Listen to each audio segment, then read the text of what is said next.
What would it be, Ryan? The great, and today we are reacting to the Eagles. Where the hell did my jersey go? I swear to God, I just have my jersey here. I'll look for it later. All right, Eagles versus Seahawks. Eagles have already gotten the kickoff, and we're just gonna get right into it. The Eagles got it out to the 25-yard line. And if we start off with a hand, or Jalen Hurts is going to take it himself. Hurts out to the 30, 35, and taken down at the 38-yard line. Jalen Hurts with a great run to start off this game.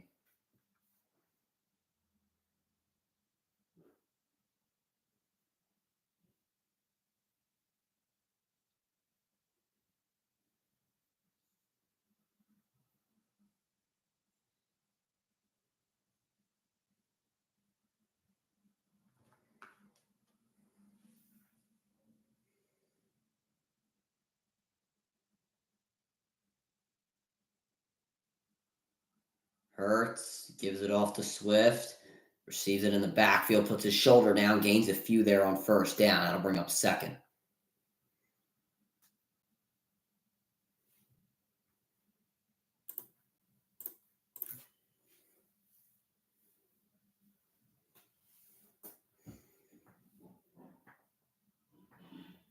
So 2nd and 6 coming up.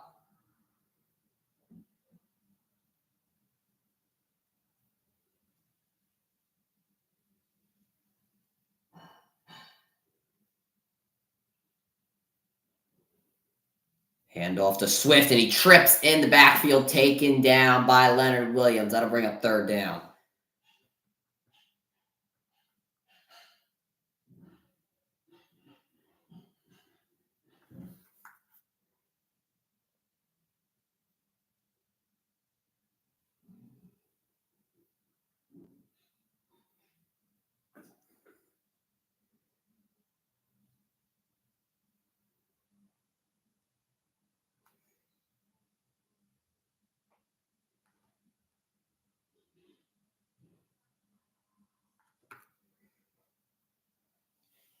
Third and 9, Hurts drops back, under pressure, throws over the middle, caught by Dallas Goedert into Seattle territory. He's out to the 35, 45, and the Eagles start out hot.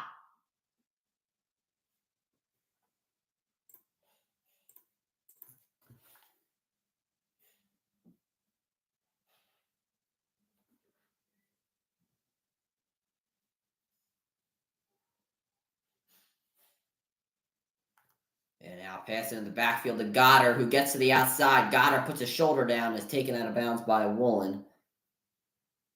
And a solid game there on first down. Smith didn't really get on his block too well, so Goedert definitely was lucky to get to that outside. 2nd and 5 coming up. And how I mentioned in my video, the Eagles need to get the ball into the backfield, or need to do the short game, and that is working so far when it comes to screens. We have a timeout right now. I'm not sure if anybody's injured. Oh, my goodness. Landon Dickerson's face mask came off.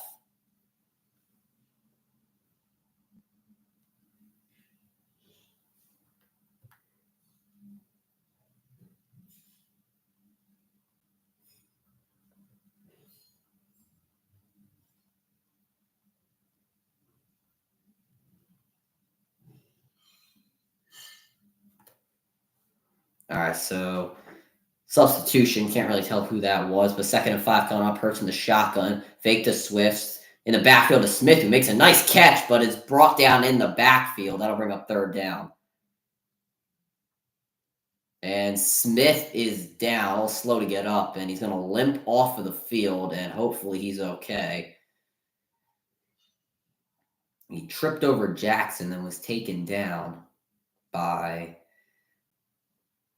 Burns.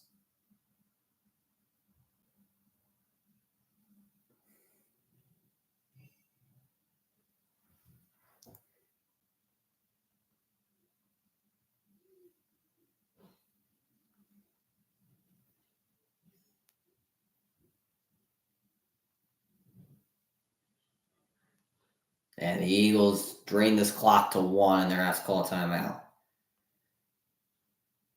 All right, let me find my jersey. Hold on, chat. Where the hell did this thing go? Is it back here? I don't know where this thing went.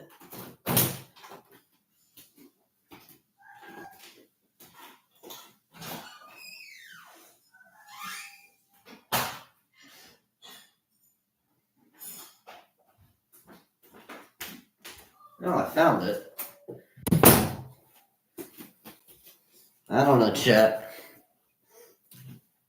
My Devontae Smith jersey tonight.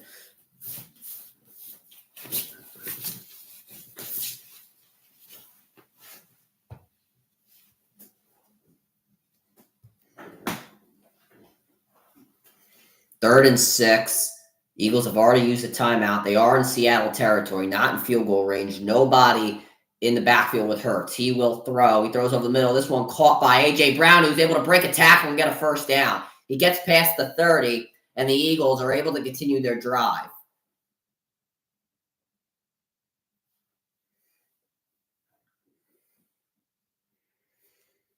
Jalen Hurts with some really nice throws to start this game. That one, the A.J. Brown. You see the double team coming in. See Wagner and Brooks over the middle. Just can't keep up with A.J. Brown as he gets into his break. First down, handoff here to Gainwell, who goes up the middle. Gainwell gets through the A-gap, and a solid gain there on first down.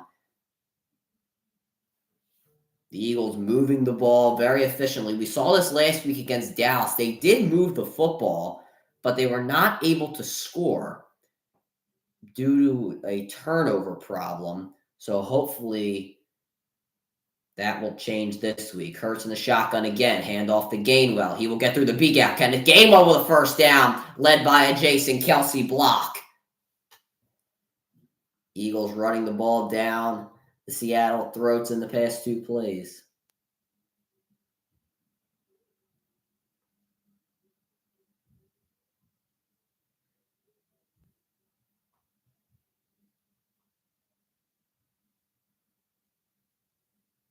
Hurts going to take it himself. He's going to pitch it to Goddard in the backfield, and 2 men will take him down.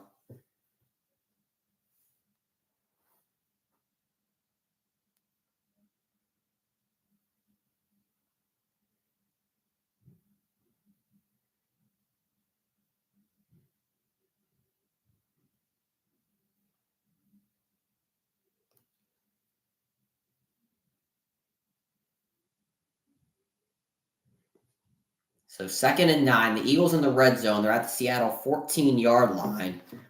Nobody in the backfield with Hurts.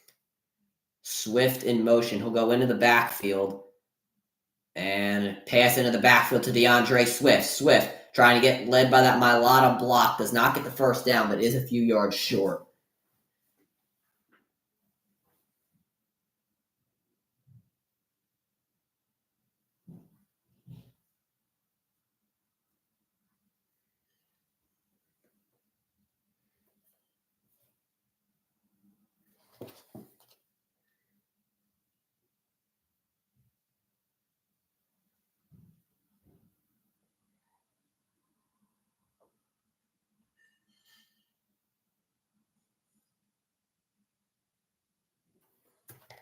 Handoff to Gainwell, who gets the first down on 3rd and 3, and the Eagles inside the 5.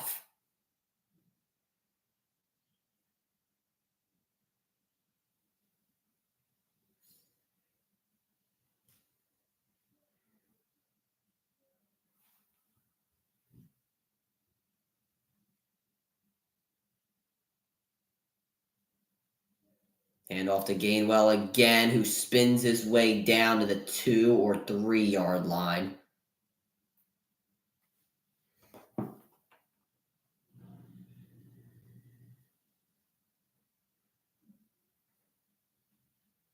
Second and goal coming up. See if the Eagles continue to hand off the football.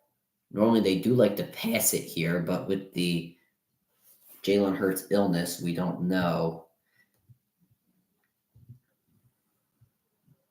what they'll do. They're going to do another handoff to Swift. He trips and is taken down at the line of scrimmage.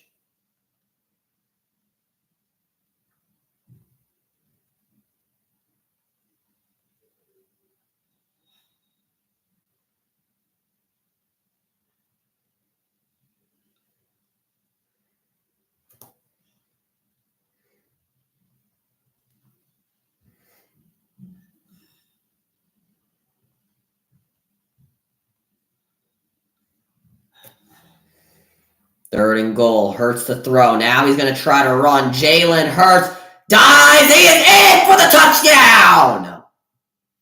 The Eagles score on their very first possession. Jalen Hurts leading the way with a 3-yard touchdown rush. And the Eagles jump out to an early 6-0 lead. Great dive by Jalen Hurts, willing to risk it all for the team. You see the Mailata block. Kelsey also blocking on that B gap. And the receivers able to run out the secondary and linebackers. Let's see it. Let's confirm that that is a touchdown. Well, actually, I don't know. That knee, I'm not sure if that knee was down before Hurts was in. Obviously, all scoring plays are reviewed. For now, it's a touchdown. And I think it'll stand. We're waiting for confirmation. Yeah, I guess that knee was not down. It's a little hard to tell.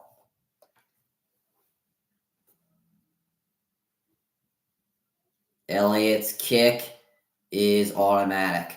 Eagles with a 7-0 lead to start this first quarter. Jalen Hurts leading the way. A bit of different offense we've seen from him. A lot of throws in the backfield. Hurts and Birds. 7-0. 6:31 remaining.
Okay, Drew Lock out onto the field after a touchback.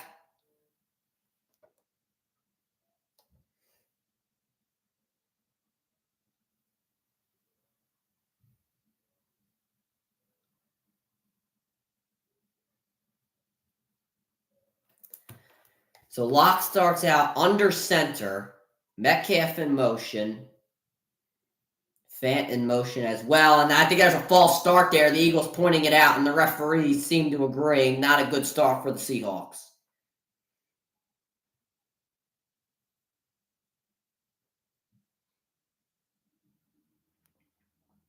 That was on the tight end Disley, sorry. 1st and 15 coming up.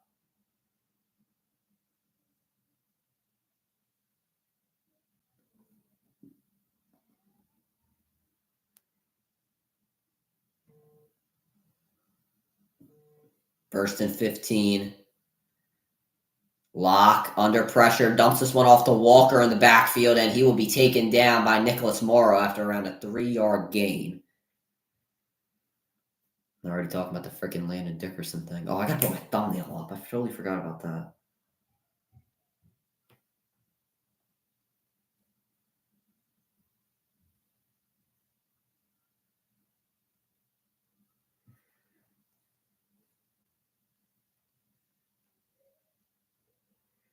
Second and 12. Handoff to Walker. He plunges into the line. He does gain the yards back, but that'll bring up 3rd down.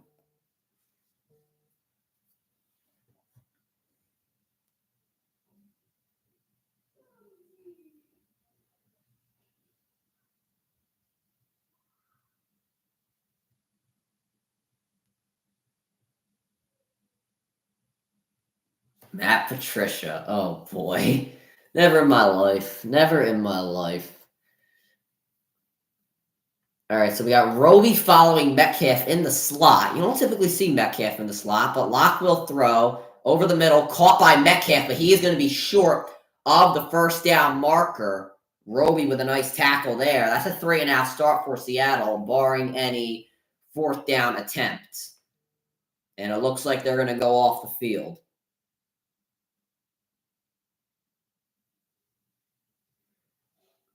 Yep, 4th and 1, Seattle going off the field. Good tackle by Roby there. And we're looking at Metcalf here in the slot. And just a simple slant route. Beats Roby off the punch, but a good job by Roby on the recovery defense to make that tackle. Got to give him credit there. Eagles secondary has been struggling, and that's something I was talking about coming into the game. Here's the kick by Dickinson. Covey back there to return, and he will call for a fair catch at the 13-yard line. He'll make the catch at around the 12. And out comes Jalen Hurts with 4:29 left remaining. The Philadelphia Eagles looking to go up by 2 scores, led by the man, Jalen Hurts.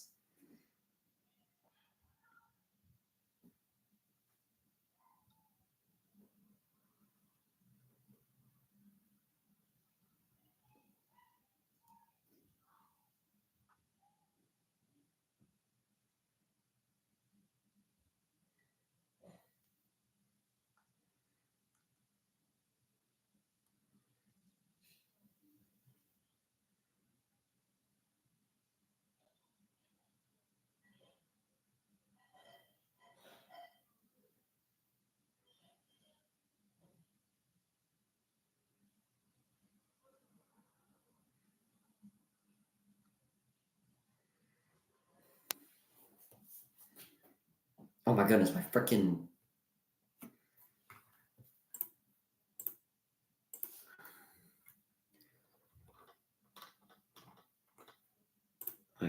thumbnail, man. Holy moly, keep forgetting to put it up.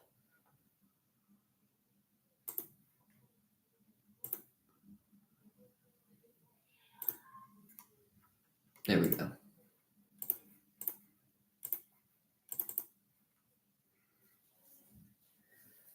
My hair looks a mess. Jesus.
All right, so the Eagles going to start out on the 12-yard line.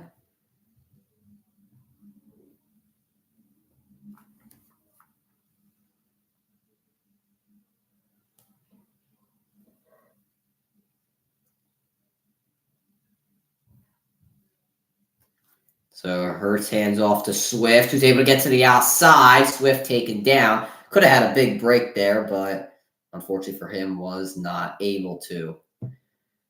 So the Eagles kind of faking out the Seattle linebackers today. And they're making those linebackers work. They know that they're not cover backers. They've gone over the middle. And these offensive linemen has honestly been beating down these linebackers so far in this game. 2nd and 5 coming up. Nobody in the backfield for Hurts. Trip set on the right. Hurts will throw. He is going deep, and it is incomplete. Was looking for DeAndre Swift. I'm not entirely sure why he was doing that. He was definitely fully covered, and that'll bring up 3rd down. Don't want to see an Eagles 3 and out after the defense just had a pretty good stop. And we hope to see from the defense later on tonight. You want to see some scoring by the offense to get out to that early lead. 3rd and 5 coming up. Eagles so far 4 for 4 on 3rd downs. They're making a look at 5 for 5. Nobody in the backfield with Hurts. Has 4 receivers lined up. Gainwell's going to move into the backfield with them. And it looks like Hurts jumped off sides, but Hurts got to snap his football, and I don't think he was able to. A flag is thrown, false start. Yeah, Jalen Hurts, false start, moved that back foot. I'm not sure if he was trying to snap the ball and Kelsey didn't do it, or if he just got anxious.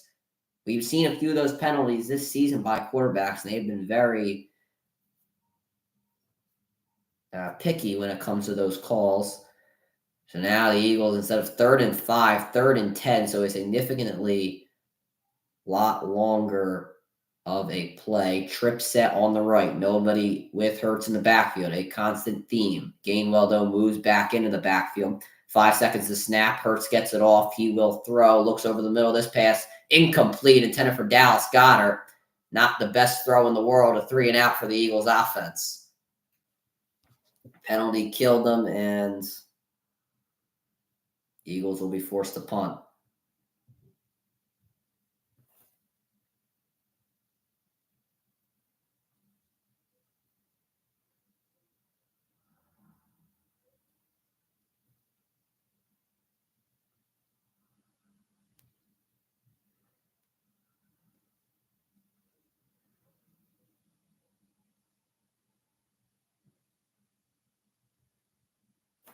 All right, so here's the punt.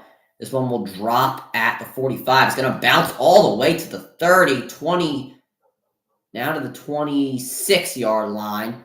And the Eagles, with a half-decent punt, 3:29 remaining. Eagles still lead 7-0. Out comes Drew Lock and the Seahawks offense.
Oh my God, Sixers are getting crushed. Embiid is 36, but the Sixers have only scored 69 points.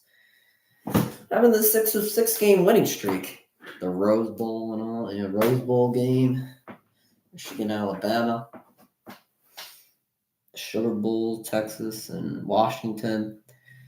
I don't know. I think we'll be talking about the college football playoffs on the CR7 podcast tomorrow.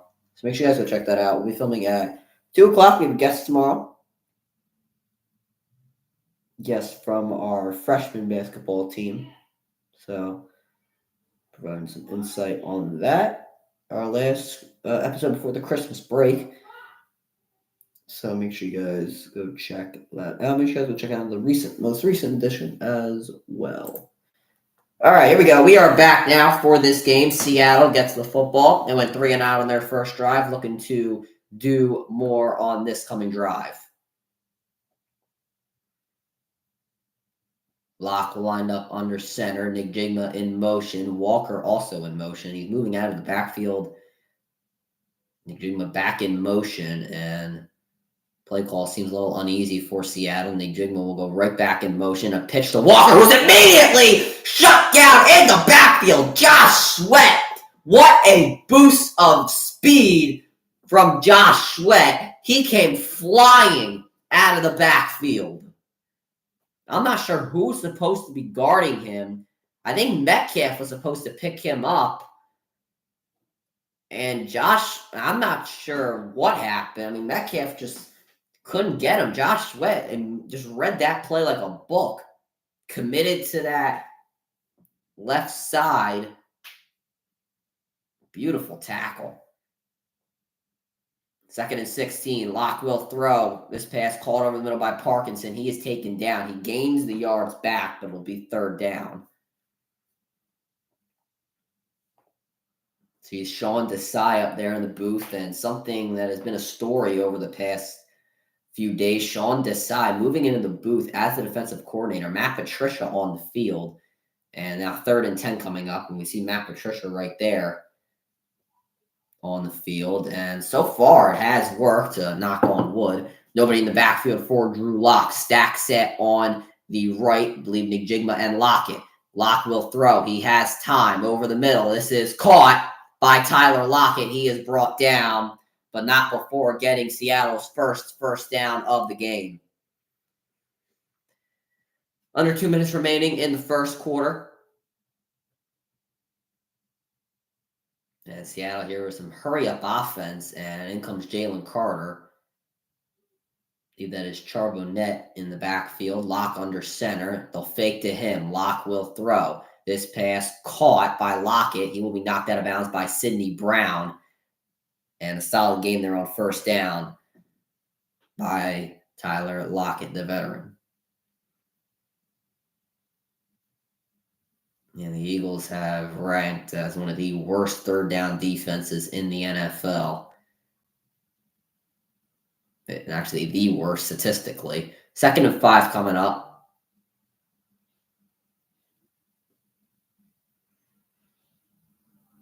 Josh Sweat out of the game without his helmet. Hopefully he's okay. You see Walker get the carry here. He cuts on the outside.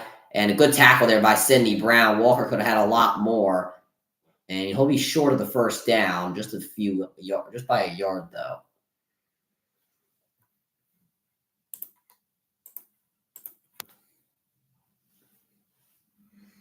Third and 1 coming up.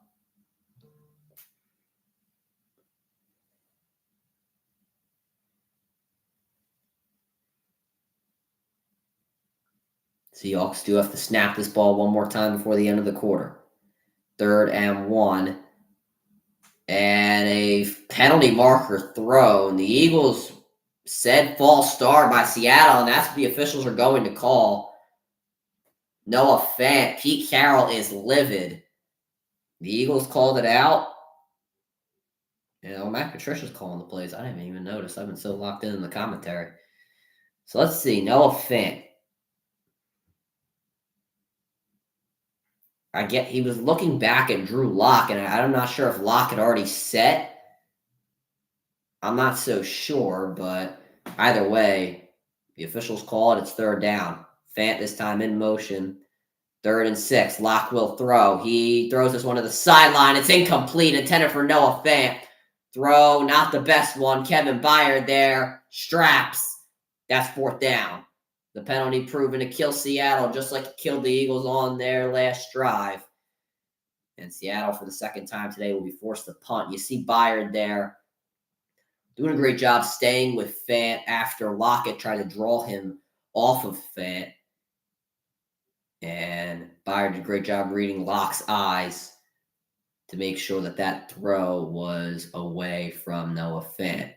Dixon out there for his 2nd punt, and he will punt this one away. Covey back there on the return. This one will bounce at the 16 and will bounce to the 3-yard line,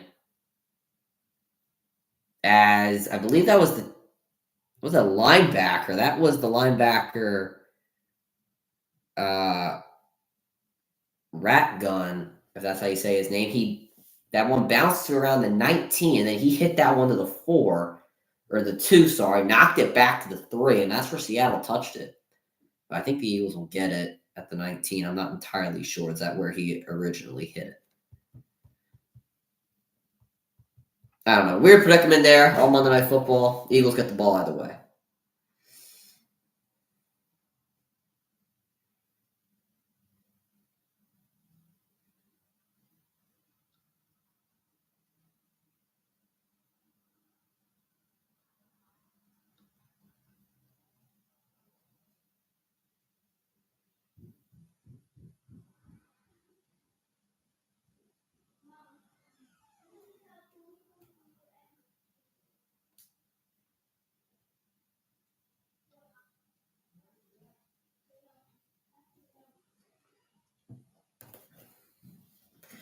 So the Eagles, I mean, if we just can't let those penalties kill us. That's all it is.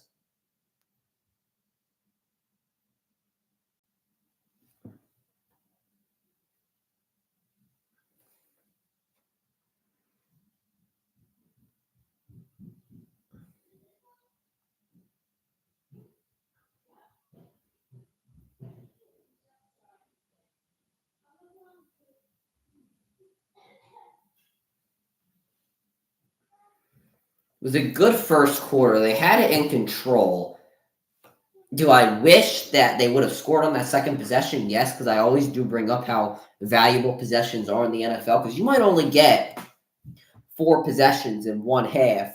If you only score on 2 of those, it's not, and the other team scores 3, 7. That's not a big deficit. You still have another full half of football. Like, you can get 8 possessions a game. You got to score. Now, there are some games where you can get away with field goals, and there's some games you have to score touchdowns. This game, I'm not so sure, because it's very early, and we don't know. I guess Drew Lock might not have been prepared for the start tonight, but he can always settle in. He passed for 268 yards last week against the 49ers and 2 touchdowns. So hopefully he doesn't settle in, and we don't let him settle in. There is a penalty down. I'm not sure what that is. The officials talking with Sirianni. They're talking about where it was touched. So it was touched at around the 13.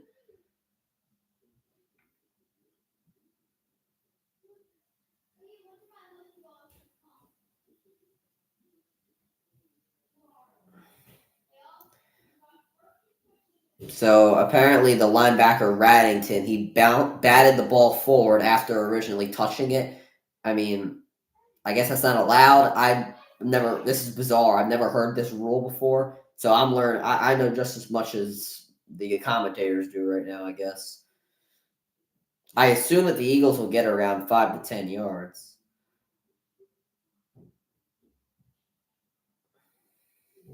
I mean, it's taking a little while. I feel like I should have had this figured out by now. Do you know the rules? Okay, legal bat. Okay.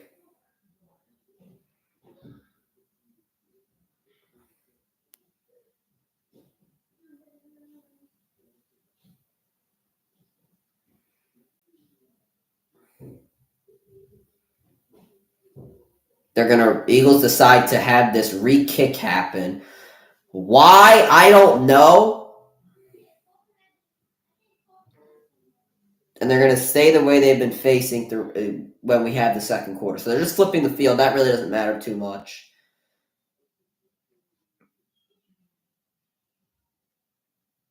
See, I don't really. If I was Sirianni, I would have just got my offense on the field. I'm not sure if you want to reclassify with Hurts what you're doing. And also, if I'm Covey, I'm not touching this football because in the events that you fumble, you're going to get absolutely torched by the media.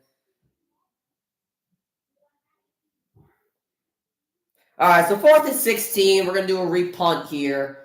Why? I'm not so sure. I find that stupid. Either way, it's going to happen. Eagles playing a man back in the case of a fake. I highly doubt that happens. And there is the punt. Covey, I wouldn't touch this, my brother. Hey, he's going to get a return, actually. Gets it at the 13. Cuts inside. Covey. Goes down at the 28. All right. Not a bad return.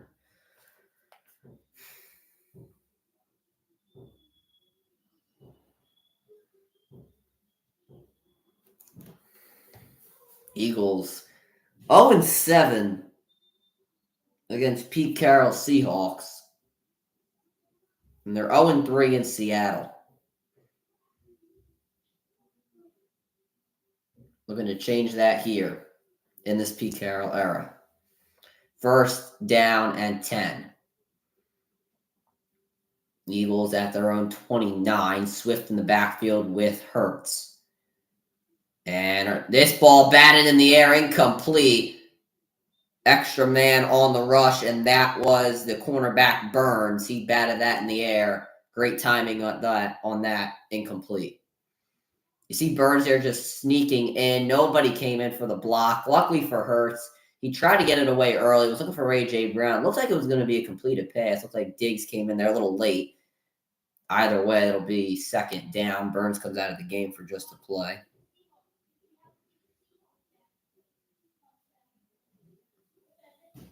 Fake to Swift. Hurts over the middle. Caught by A.J. Brown. He goes down a little short of the 1st down mark. It looks like they're actually going to give him a good spot. And they might give him the 1st down, depending on where they mark it. The official running in gave him a good spot, but I think they're going to give him a 3rd down. If I'm the Eagles, I'm just running the tush push. Brown now limping off the field.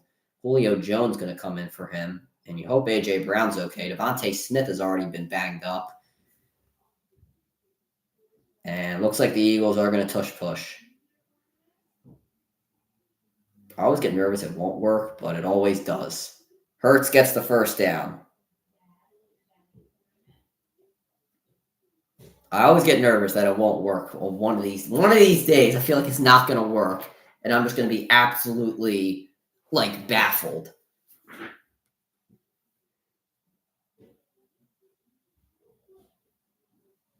Third down or 1st down now after the tush push. Some people call it the brotherly shove. I call it the tush push. Hand off to Swift. Swift puts his shoulder down and goes down after around 4 yards of yardage.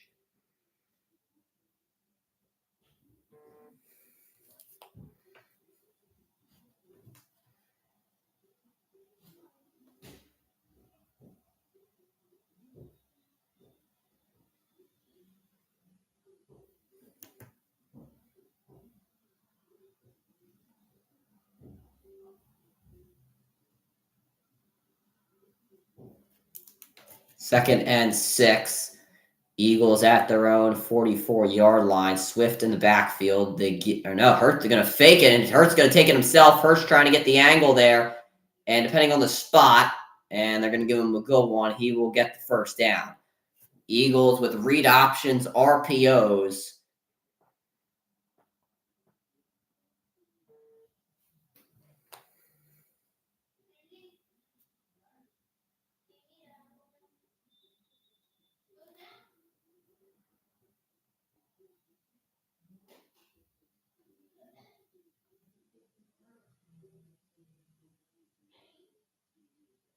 Hand off to Swift. He hesitates. He goes through the middle for a 5-yard carry.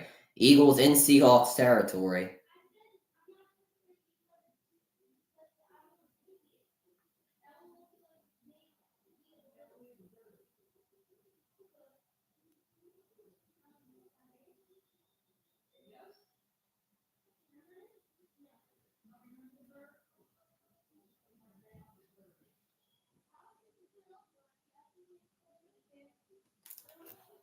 2nd and 6.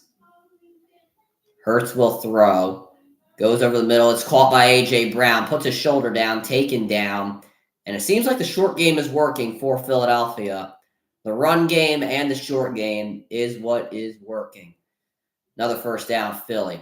You see Brown there with that curl route. I mean, that's just completely unguardable.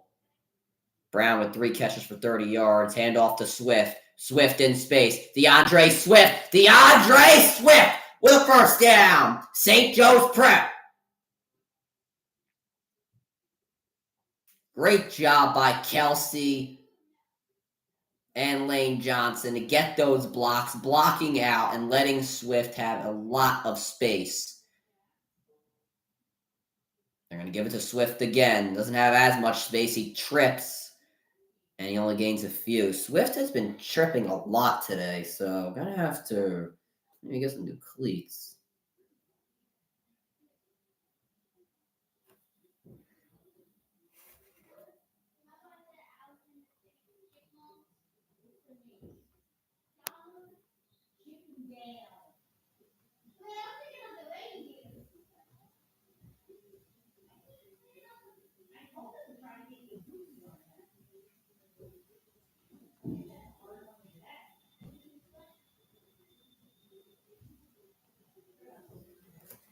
Fake to Swift. Hurst trying to get to the outside, led by a stole block, but he's just going to go down. And a nice hit there by Williams.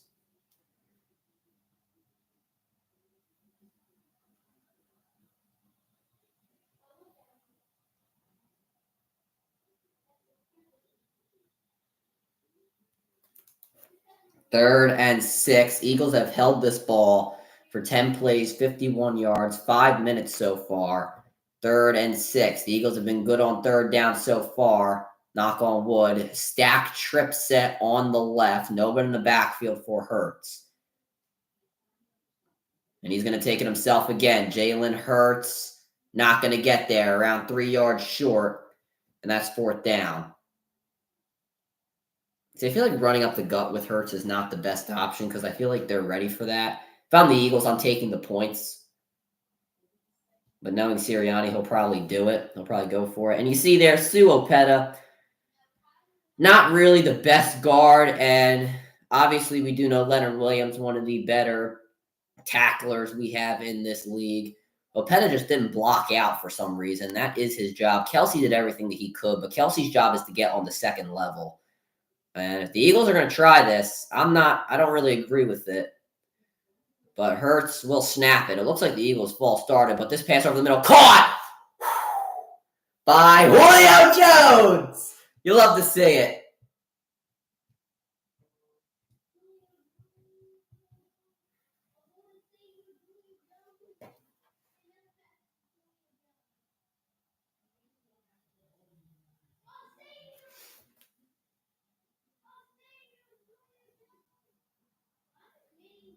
Hand off to Gainwell. He's taken down.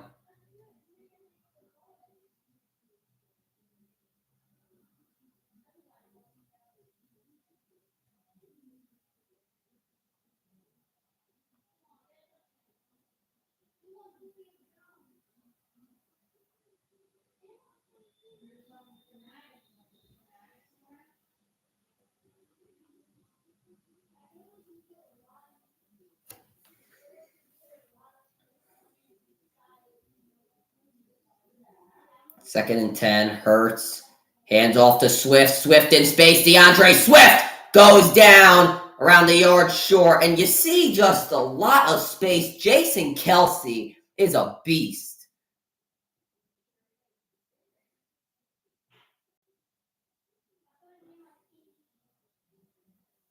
Also, Opeta definitely made up for that. Blocked inside. Kelsey and Johnson just did a great job at a tush push. Nope. Going to be a false start on Philadelphia. Jason Kelsey with the false start.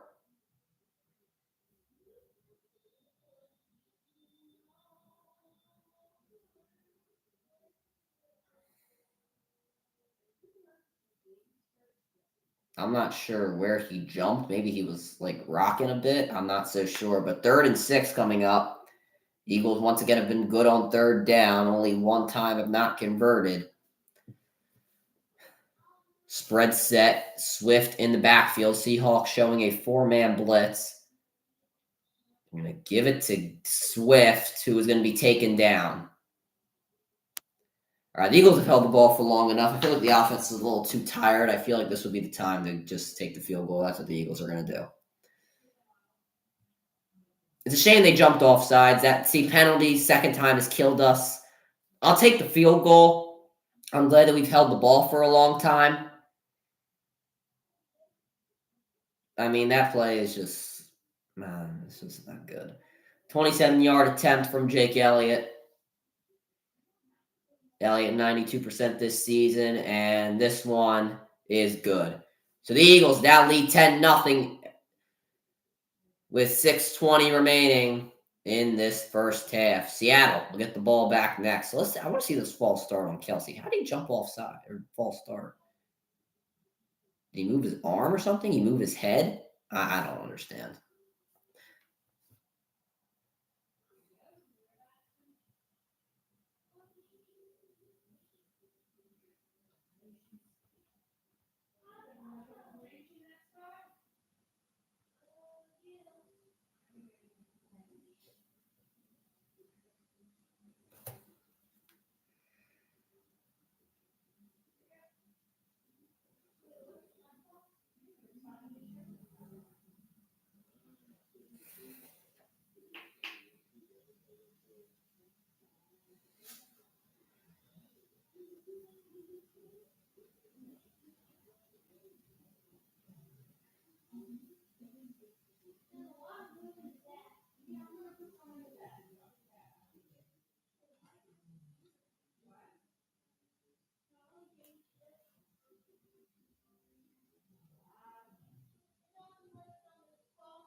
All right, so this kick in the back of the end zone for a touchback. I still don't really understand this false start penalty. I'm not sure if he rocked his arm or like his head. I don't really get it.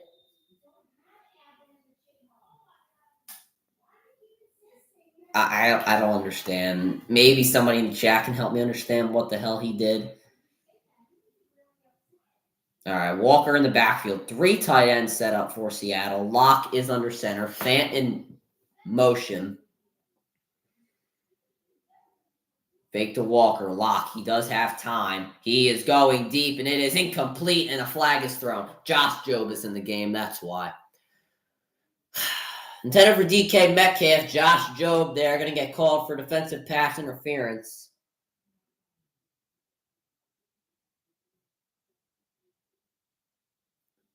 Josh Jobe's in for James Bradbury. And right off the jump, Jobe run right for his face mask. Yeah, Metcalf did a great job just kind of getting off of Jobe, and Jobe just hung his arms around Metcalf. Great move by Metcalf. Jobe just hung on to him. First down for Lock and Company at their own 45. Parkinson in the slot. Screen here to Nick Jigma, who tries to get to the outside. Sidney Brown, though, with a nice tackle. Nolan Smith in there to help him.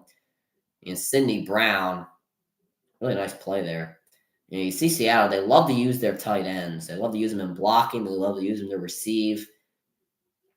They have a lot of 3 tight end sets, as we're seeing some sets from San Francisco last week. What's up, Tony? How's it going? Handoff here to Walker, and Walker is tackled with 2 yards remaining in the chains. Parkinson back into the game. So is Disley. 3rd and 2 coming up. Lock will line up in the shotgun. Fant out of the game, who is one of their better receiving tight ends. Now Lock's going to go under center. Lockett in motion. And a handoff to Walker here. And depending on the spot, we'll see if he got the first down. And it looks like with the second effort, he might have gotten it. And it looks like he got it. Yes, he did. So Seattle will continue their drive.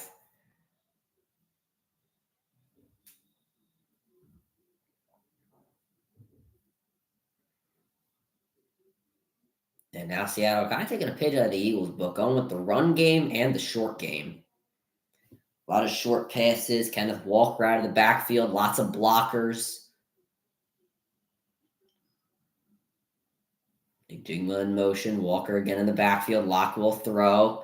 He has time. He throws this one caught to Disley. And again, Sidney Brown there to make the tackle. And now some chirping going on between Disley and Brown. Not sure what the problem is. A 5-yard gain, though. That'll bring up 2nd down.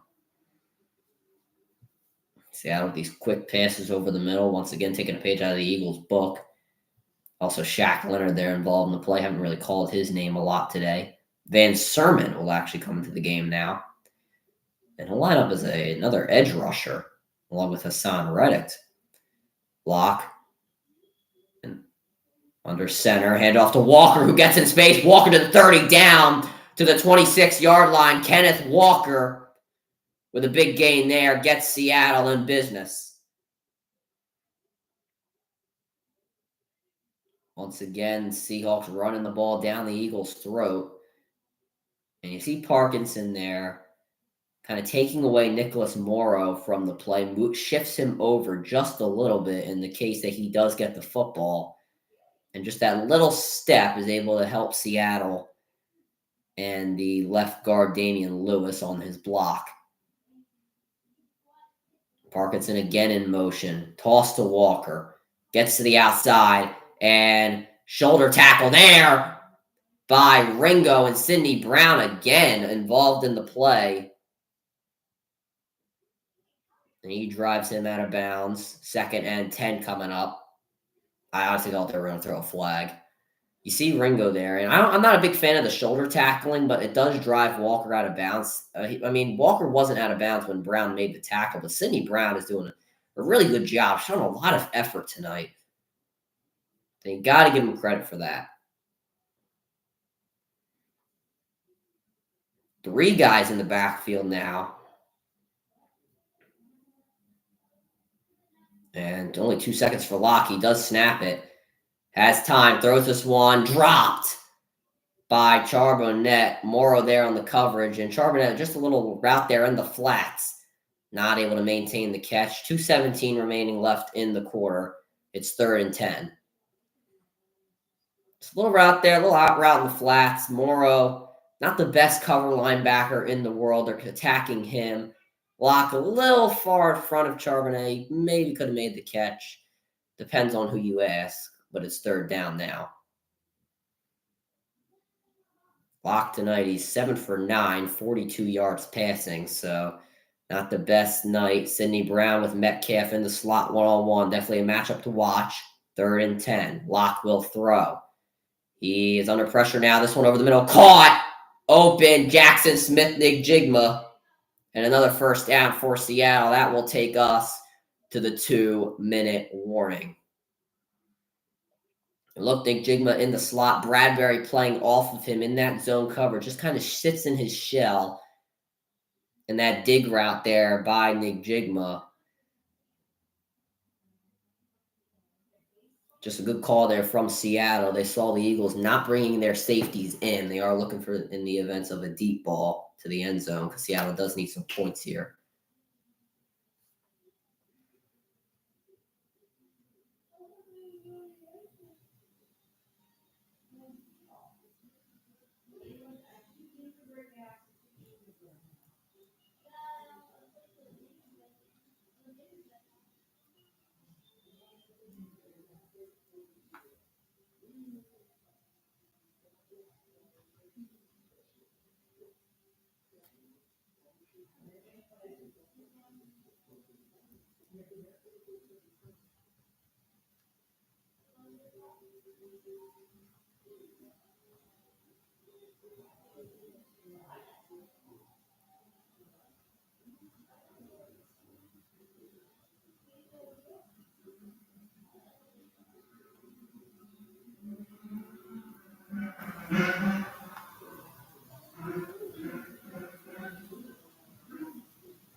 And this carry, as we get back from the 2-minute warning to Charbonnet, few yard gain there. And we got to see if the Eagles are going to use any of their timeouts. And there was a timeout taken, I believe, by Philadelphia.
All right, so it seems like Seattle's just going to try and make the Eagles use their timeouts and then try and score the football. So the Eagles don't have any timeouts when they get the football back, which honestly makes sense.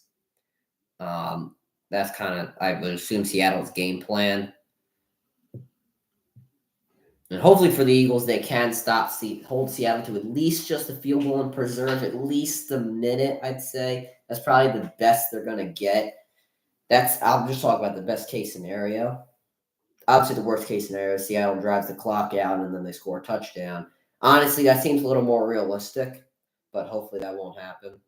If it's unrealistic for us to score and we can hold Seattle to a field goal, I wouldn't be mad at that because of the fact that Seattle does get the ball in the second half, letting them get a touchdown, not scoring on the next drive, and then letting them get the ball in the second half with the momentum. That just doesn't scream. I don't know. It just doesn't scream like what I would want as an Eagles fan.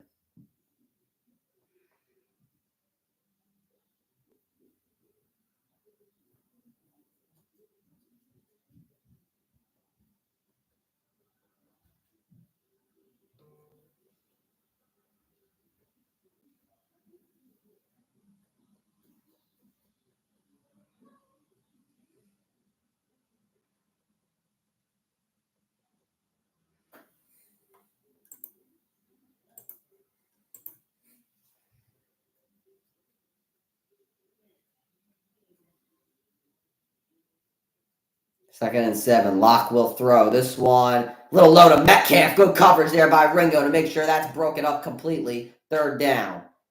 That's what I was talking about, how the Eagles need to stop Seattle. So the Eagles do have a timeout in the case that this ball stays in bounds on a run or completed pass. That's just a low throw by Drew Lock there.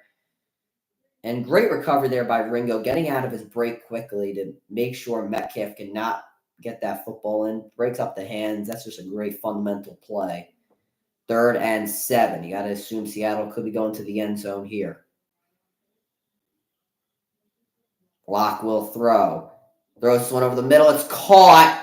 And a great tackle there by Reed Blankenship on Jackson Smith-Njigba. And the Eagles will use their final timeout of the half. I assume the Seattle offense will leave the field for a field goal attempt. Great tackle there by Reed Blankenship. The Sixers came back, almost won. Lost by 4.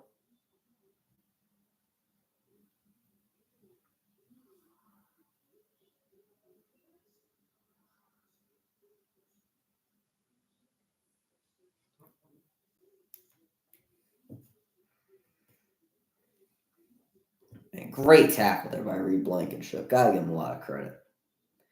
Pete Carroll talking to the referees. All right, Seattle going to go for this? I can't imagine them actually doing it. I mean, they are down by 10.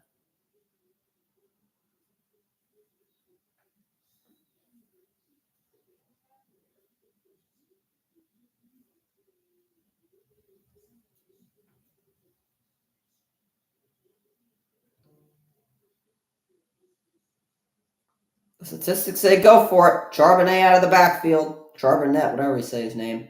We'll see if they do it. Metcalf in motion. Bradbury going to follow him. Oh, the Eagles might have jumped there. Oh, my goodness. Are they going to snap it? No, they won't.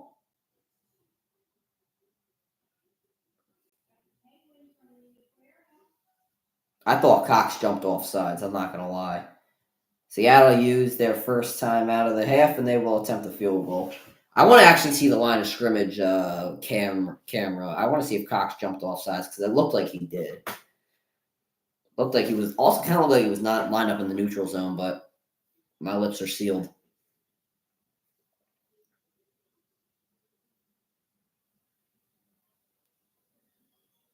A 26-yard attempt coming up.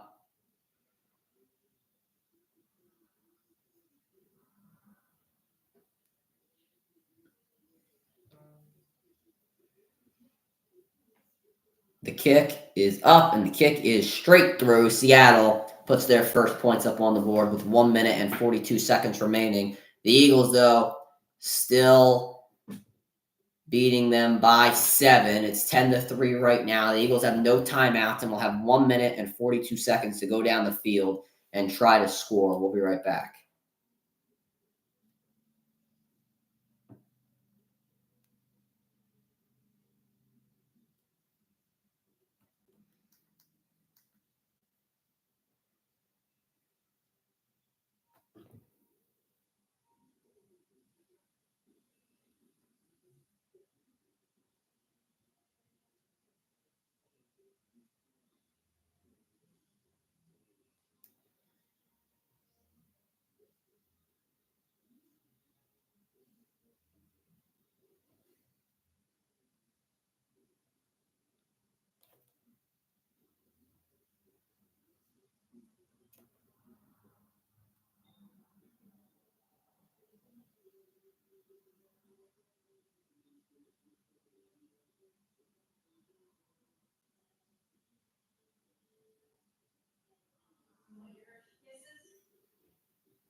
And this ball will bounce into the back of the end zone for a touchback. 1:42 remaining.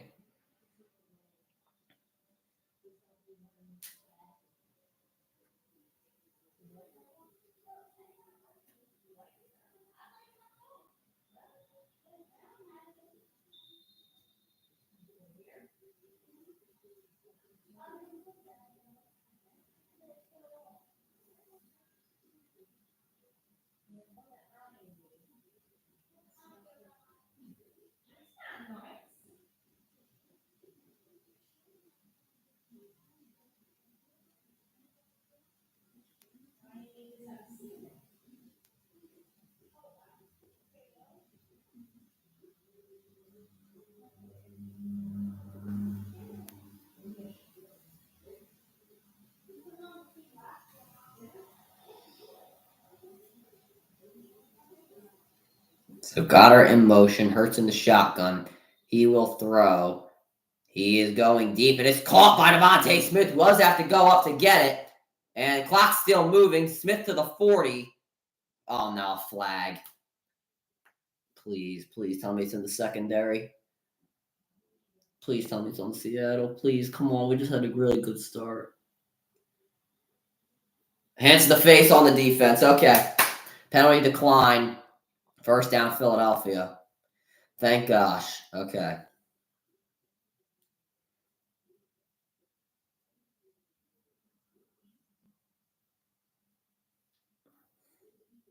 Devontae Smith with 2 catches, 14 yards today. Hurts will throw. Escapes. He's just going to have to throw it away. Gets it back to the line of scrimmage. I wasn't sure. Hopefully that's not intentional grounding, and I don't think it is.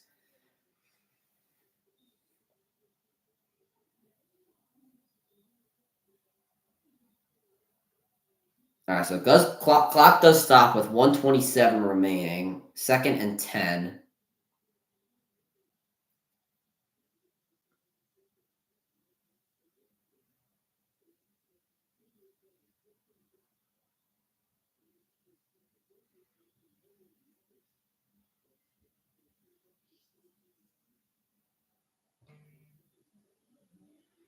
Second and 10. Hurts will throw. It's one batted up in the air. Oh, my goodness gracious, incomplete.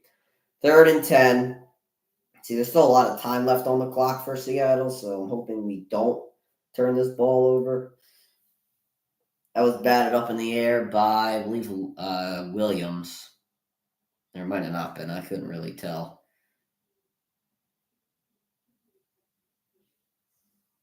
Might have been Taylor. Oh, Mafe. 3rd and 10.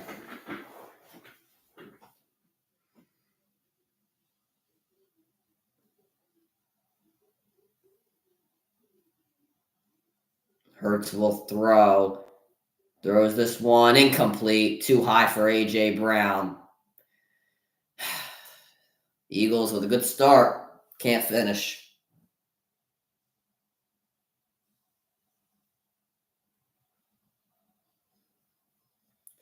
Brown definitely was covered there. Good route. It's just Burns got out of his break. I'm sorry, Brown got out of his break quickly. Somehow he got out of his break quicker than A.J. Brown. Normally doesn't happen. First punt of the day for Philadelphia. And a fair catch call. This one second punt of the day. Oh, now a return. All right, 108 remaining. Drew Lock back on the field.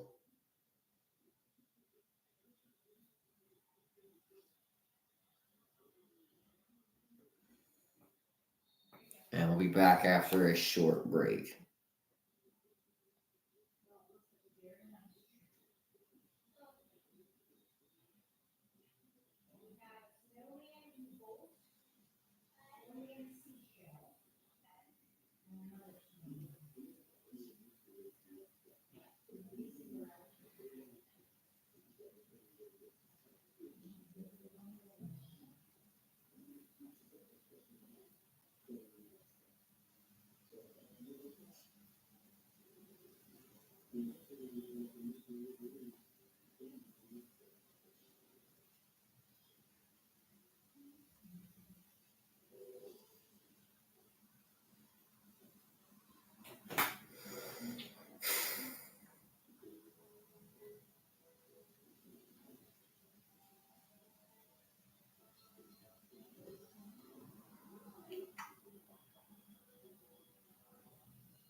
So yeah, the remaining schedule pretty hard, pretty unbalanced if you are the Eagles and 49ers. The 49ers got Baltimore, the Eagles have the Giants, then they have 49ers have Washington, we have Arizona, then they have Los Angeles Rams, and we have the Giants again.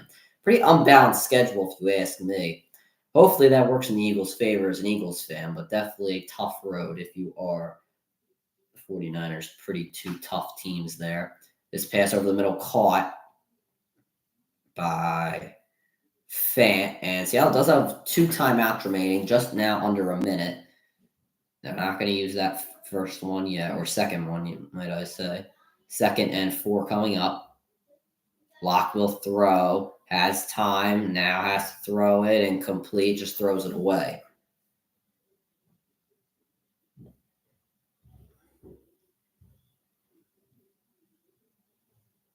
And that might be, and I think they're looking for intentional grounding. I'm not sure if there was a receiver in the area. That actually is a good argument you could make. Let's see if they throw the flag. Locke, I don't think he was out of the zone. I definitely know he wasn't out of the zone, and I'm not sure if there was a receiver within 5 yards. We'll see if they throw that flag.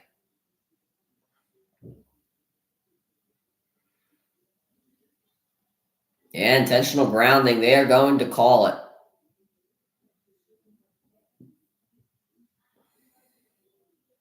So that will back Seattle up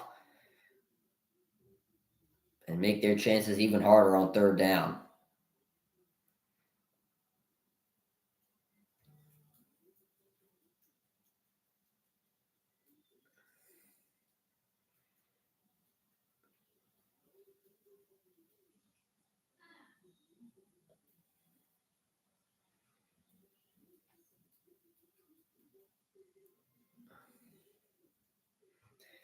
Pointing to Geno Smith there on the sideline. He has a groin injury. Is playing, doesn't have his uniform on, but does not make the start, probably because of that groin injury. Most likely the emergency backup quarterback. All right, I don't feel like listening to Joe Buck and Troy Aikman. I'm not going to explain why again. I don't like their football commentary. I'm not explaining it again. I've explained it way too many times. If you know, you know. So the 10-second runoff also will count. Seattle obviously not going to use their timeout. They're not going to want the Eagles to have any more time than what they already have. So 3rd and 14 coming up. Seattle still both those timeouts, and I'm sure, and obviously once again they're not counting the 10-second runoff. I thought there would be a 10-second runoff. Maybe because it was incomplete. I don't know. Maybe because it's incomplete. I forget. I guess I forget the rules. Eagles trail at halftime in each of the past 6 games. Wow.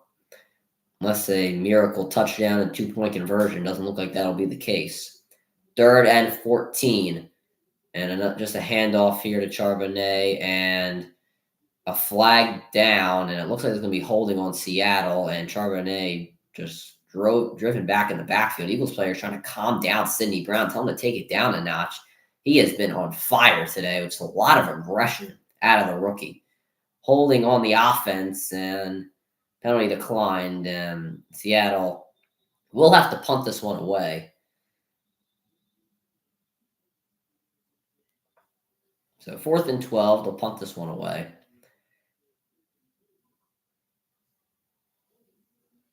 I mean, I like the aggression from Sidney Brown, but I mean, geez Louise. I mean, he is like killing people out there. I mean, I get it's football. Come on, man. I assume the Eagles will just take a knee. I highly doubt they'll try anything. Otherwise, they do try anything, it'll be a Covey punt return that will help them out. 4th and 12, 37 seconds remaining. Here is the punt. And Covey going to get a chance to return at the 26. He cuts inside. He's not going to go too many places. 27 seconds remaining. I highly doubt the Eagles will try anything here with no timeouts and in their own territory. Yeah, wide open NFC East is right. They haven't had any repeat champions since 2004. Eagles trying to change that with the division title this year. 18 straight seasons without a repeat champion. Longest streak by a division in NFL history. Something that is constantly brought up, and the NFC East has just been wide open for many years. Obviously, the Eagles sit at 10-3. Before we see any of the outcome of this game, Dallas 10-4. Obviously, they lost to Buffalo. Giants 5-9. Washington 4-10. First and 10, and the Eagles have Hurts in the shotgun, and he's going to throw. Hurts throws this one near the sideline, too high for Dallas Goedert. Big hit there by Michael Jackson.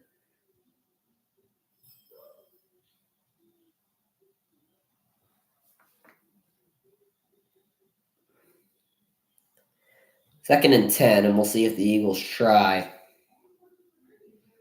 anything else again. Hurts once again going to line up in the shotgun.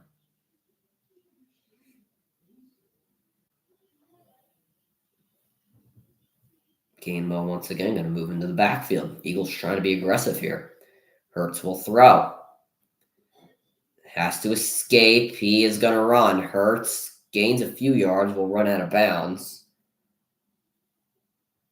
And Calcaterra helped inside, I guess, the locker room. Oh, yeah, as we see it now. Calcaterra being helped inside the locker room. Hope he's okay. He's had some issues this season. Obviously, a concussion just a few weeks ago and definitely limping there. Hopefully, he comes back out ready to roll for the second half, though this did look serious enough. 3rd and 4, once again, nobody in the backfield for Hurts, 15 seconds. We'll see if they can get something to the out of bounds. Seahawks should be covering that. Hurts is trying to escape. Throws this one incomplete, batted down. Intended for Gainwell and Jackson there on the coverage. 8 seconds remaining. The Eagles will have to punt this one away. Not sure what the Eagles were trying to get out of that drive. Gainwell could have caught that. I mean, he was being put. I don't know. For a running back, that's a hard catch to make. Also, the size that Gainwell is, it's a tough call. Tough play to make. The amount of times that Hurts has been running, though, and you see Seattle just covering that sideline. You understood that was definitely going to happen. Seattle looking for the block here on the punt. Not going to get it, though. And this one will bounce to the 10. No seconds on the clock. It'll bounce out of bounds. And that will take us to halftime. Seattle will get the ball in the second half. Eagles defense has done their job. 3 points given up in the second half, but you have to give credit to the Seattle defense as well. Some penalties, mistakes that the Eagles have made, the Seattle defense has made sure they have paid for it. Only 10 points scored for this Eagles offense. And we will see who comes away with it in the second half. And that's when we will be back.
All right.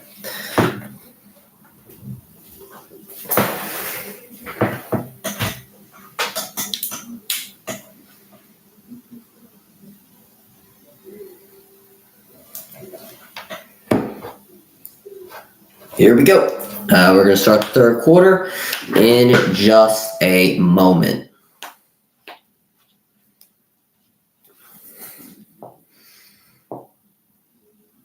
Here we go. And this one will bounce into the back of the end zone for a touchback. So back out comes Drew Lock and the Seattle offense, looking for a better half than the first half, where they only scored 3 points in total. The Eagles defense did a pretty good job holding up the pass game, but this time Seattle will get the ball first, and they control their own destiny, or their own momentum, I guess you could say. 3 men in the backfield to consist of tight ends. Metcalf only 1 catch in the first half. Hopefully that continues. Walker in motion. The pass to Walker in the backfield, being pursued by Hassan Reddick, but Kenneth Walker going to get around 8 or 9 there. That'll bring up second down. Seattle once again still playing the short game on Philadelphia. 2nd and 2. That was an 8-yard gain there by Kenneth Walker. Been one of the vocal points of the Seattle offense, his return tonight. Another handoff to Walker. He will get the first down. Out of the pistol formation there, Walker, his shifty movement, he will get the first down. And Patrick Johnson there on the tackle. I don't know why. Wait, I thought Vance Sermon was 48, or is he 49? I don't know. The Eagles in the last 4 games have averaged 156.3 rushing yards per game. They led the NFL in the first 9 games, 66 yards per game. Haven't done so well over the past few games. Only given up 28 tonight, but Walker definitely has been a problem. He gets another carry there, breaks 1 tackle, and going to be swung down by Eli Ricks, and some more carries here for Kenneth Walker. He is getting yards off of these carries. The Eagles have not been able to bring him down. Good gaps opened up by Seattle. You see Noah Fant there guarding Hassan Reddick on the outside, making sure that Walker can have that D gap when he needed it, and he definitely needed it there. 2nd and 3. This time Locke will line up in the shotgun. Walker only averaging 3.3 yards per carry. You can't imagine that. He's still doing that, though, in this half. Locke will throw, has time, and he's going to dump this one off to Walker. Sidney Brown misses the tackle, show to Shaq Leonard. Kenneth Walker gets in the Eagles' territory.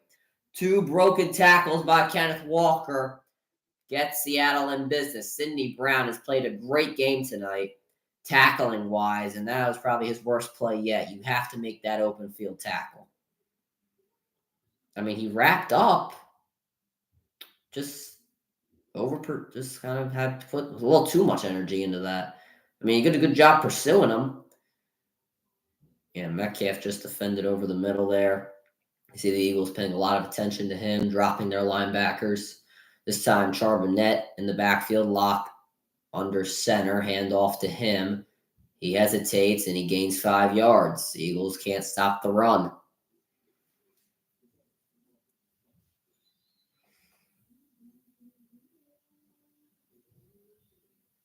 That's actually 6 yards there. It doesn't really seem like it doesn't matter the linebacker. The Seahawks are driving the ball down the Eagles' throats.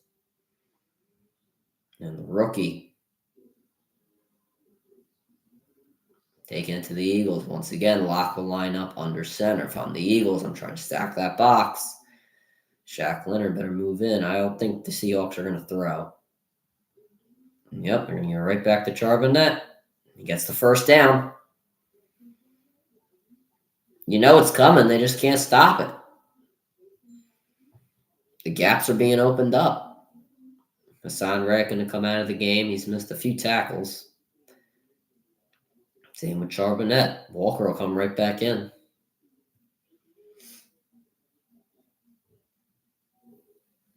I bet you they just give it right back to Walker, whether a pass or a run.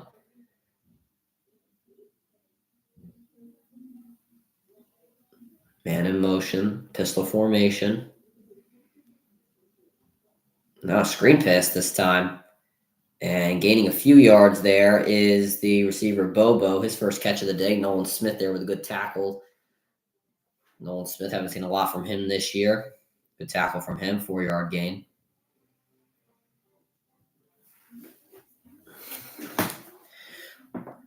Four minutes already taken off this clock for the Seattle offense.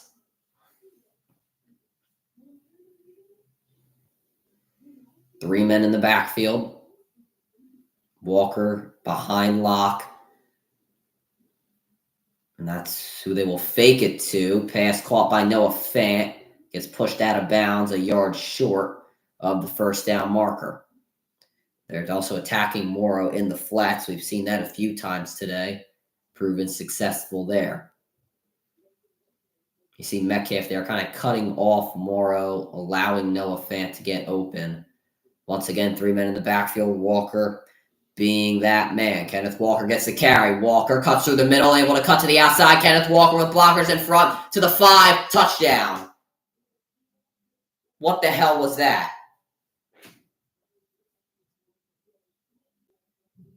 What was Matt Patricia and Sean Desai's game plan? Was it just suck in big bold letters? 9 plays, 75 yards, 4:55 taken off the clock, but results in a Kenneth Walker touchdown. I mean, what the hell?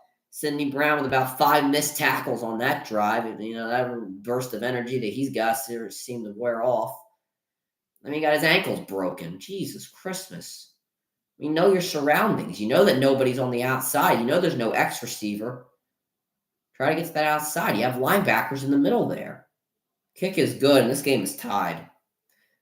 Bad awareness there by Sidney Brown. Just a terrible drive for him after he's missed a few key plays. I mean, Drew Lock there blocking Eli Ricks. I mean, Jesus Christmas. We're tied at 10. 10:05 remaining in the third quarter. Come on, we can't lose this game right after Dallas lost 2. Offense better come out and not go. If the offense goes 3 and out, we're in big trouble.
I mean, I think stacking the box could have been the best option there. It's a shame that Kenneth Walker had to come back this week, but we knew the run was coming just about every time. The Eagles did a great job pursuing on that drive. Even when that screenplay happened, it wouldn't have been the worst thing in the world if we stacked the box on passing plays. I mean,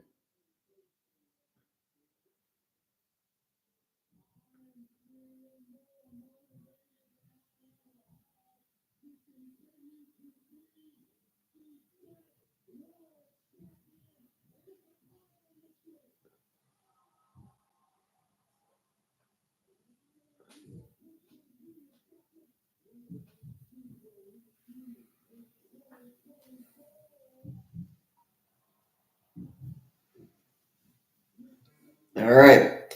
Here is the kickoff, and this one will bounce in the back of the end zone for a touchback.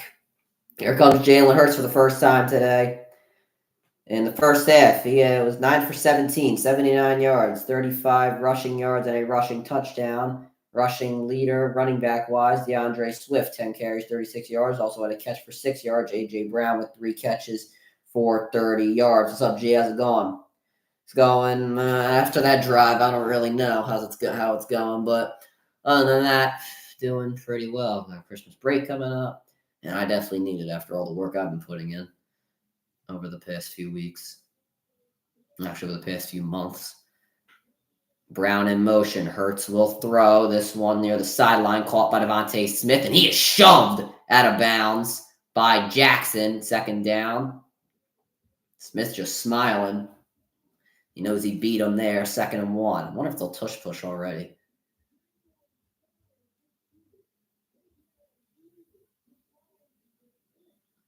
Yeah, life definitely has been crazy. I'll give you that one. 2nd and 1.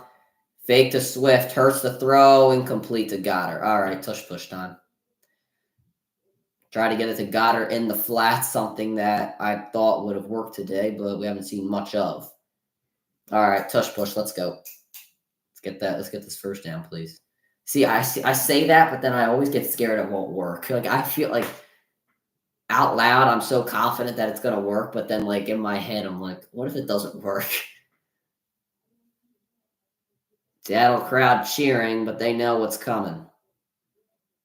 And they give it to Swift on the outside. DeAndre Swift, they've done this play before, and now there's a penalty. There's a penalty. Penalties have been killing the Eagles. Penalty was in the secondary, so hopefully this isn't holding. Illegal use of hands in the face on the defense. Thank you, Lord. Thank you, Lord. I thought the Eagles would have too. Draymond Jones, Pete Carroll's pretty pissed. Scaring the living hell out of me. I just thought they were going to eat, like, tush push. I didn't think they were going to do that play to Swift. That play should get more yards, in my opinion, than just 5, but okay. Wagner was, like, flying out of the backfield trying to get Hurts. I highly doubt it would have worked, though. St. Joe's prep. All right. First down now on the Eagles 42. They only have 5 seconds to snap. Hurts is able to get it off. Fake to Swift. He has time. He has to escape the pocket. He is going to run. Jalen Hurts, first down in Seattle territory. Hurts has done a great job tucking and running today. Despite the illness, he has played well. Pete Carroll still arguing with the officials. Yeah, I honestly thought the Eagles were going to blow them out. My final score prediction was 30-20. I don't think that's going to happen now. Everybody was covered. Devontae Smith definitely covered there. Jalen Hurts, 48 rushing yards today. Hand off to Swift. Swift able to get in space, 6-yard carry. And that'll bring up 2nd down.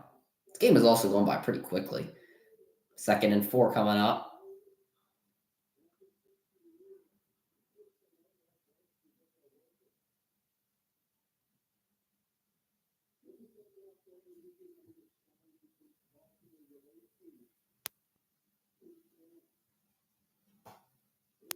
I think it's just the fact that the ball hasn't really touched the ground that much. 2nd and 4, Hurts the throw. He's facing the pressure, dumps it off to Swift in the backfield, but is immediately brought down by Leonard Williams. Seahawks had that scouted out from a mile away. They sorted and sat in the backfield, and it ended up paying off pretty well. You see Leonard Williams there, normally defensive end, just lining up as defensive tackle. And yeah, you see that sit and sort there by Leonard Williams. Saw the offensive line kind of just let him go. That's just great heads up and veteran play there by Leonard Williams. Has been a key factor in this game. Still killing us even when he's not on the Giants. 3rd and 9. We have Williams with 2 tackles for loss. Swift in motion, Hurts the throw. He throws this one near the sideline. Caught A.J. Brown. Another first down for Philadelphia, and they keep the drive going. The Eagles have done great on 3rd down today, one of the best 3rd down teams in the NFL. And you see A.J. Brown there. Brown beat him. The other Brown beat him on that last go-around. Brown there with just an out route. This time Brown couldn't beat the other Brown, couldn't beat the receiver Brown coming out of the break. This pass in the backfield to Goddard. Smith can't get his block. Goddard brought down in the backfield. Or actually, that was Smith. Jackson there in the backfield, and it seems like the screenplays are going against Philadelphia. Devontae Smith having some words for somebody. And you see Smith, Jackson did a good job pursuing on the outside. He knew that, I think he saw that. He definitely saw that play coming because he definitely would have cut on the inside, thinking the ball was going to go to Smith. So he did that's good awareness. And Seattle have definitely been able to scout out these screen passes on this Eagles drive. 2nd and 13 now. No, Slay's not. I don't think Slay's on IR. He's just going to miss a few weeks. 2nd and 13. Hurts the throw. Over the middle. Caught. Dallas Goedert able to gain the yards back and more. Being brought back and down. It's 3rd down now. Slay's not on IR. He's just not in there. He had a microscopic something on his knee. I didn't even know he had it up until a few days ago. Goddard today with 4 catches for 30 yards. Not a bad game for him. 3rd and 3. I bet you they run this football. And now Hurts is going to try to throw, and he throws this one. Caught! Devontae Smith in between 2 defenders. 1st and goal. In the beginning of the year, I was pretty critical of him, but I feel like in the past 5 or 6 weeks, he's done better. Great catch and concentration there by Devontae Smith. He had Brown running at him. Quandre Diggs right on his back, still able to make the play. Hurts, hands off to Swift. Swift cuts inside. DeAndre Swift falls over Kelsey. He does get to the 1. All right, tush push. Let's go. Let's go. Wrap this up.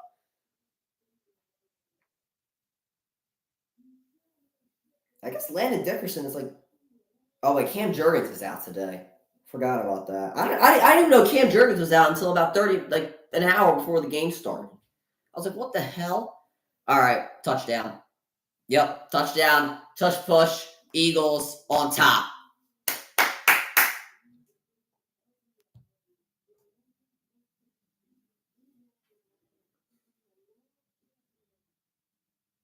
Jalen Hurts, his 2nd rushing touchdown today, and the Eagles 16-10, 12 plays, 75 yards, 5:30 taken off the clock. You see Bobby Wagner again on that fake tush push. He did the same thing, jumping over the line, but you see just the push from Goddard, just too strong.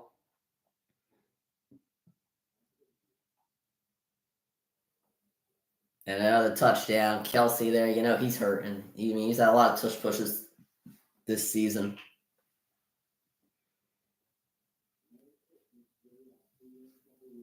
$16-10, and now Elliott looking for the extra point here to make this a 7-point game.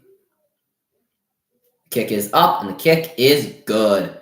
Philadelphia with a 7-point lead with 4:43 remaining in the 3rd quarter. A Jalen Hurts tush push ends it. DeAndre Swift, A.J. Brown, Devontae Smith, and Dallas Goedert helped lead the way before. 4:43 remaining. Eagles take the lead. And you love to see it. Anyway, back to Darius Slay. I'm not anti-Slay this season. I love Slay. I think he's a really good player. I just didn't like how he played in the beginning of the season. I thought that he was not performing to what his contract was, and I feel like in the last few games, before obviously the injury, him and Bradbury have done a really good job. Bradbury, hasn't really done anything today. He hasn't. I haven't really seen him on the field too often. It feels like he's been splitting reps with Eli Ricks. I'm all for getting the young guys involved. I think Eli Ricks has that sort of potential. I just don't think that he's going to be a key player on us winning a Super Bowl or trying to compete for a Super Bowl.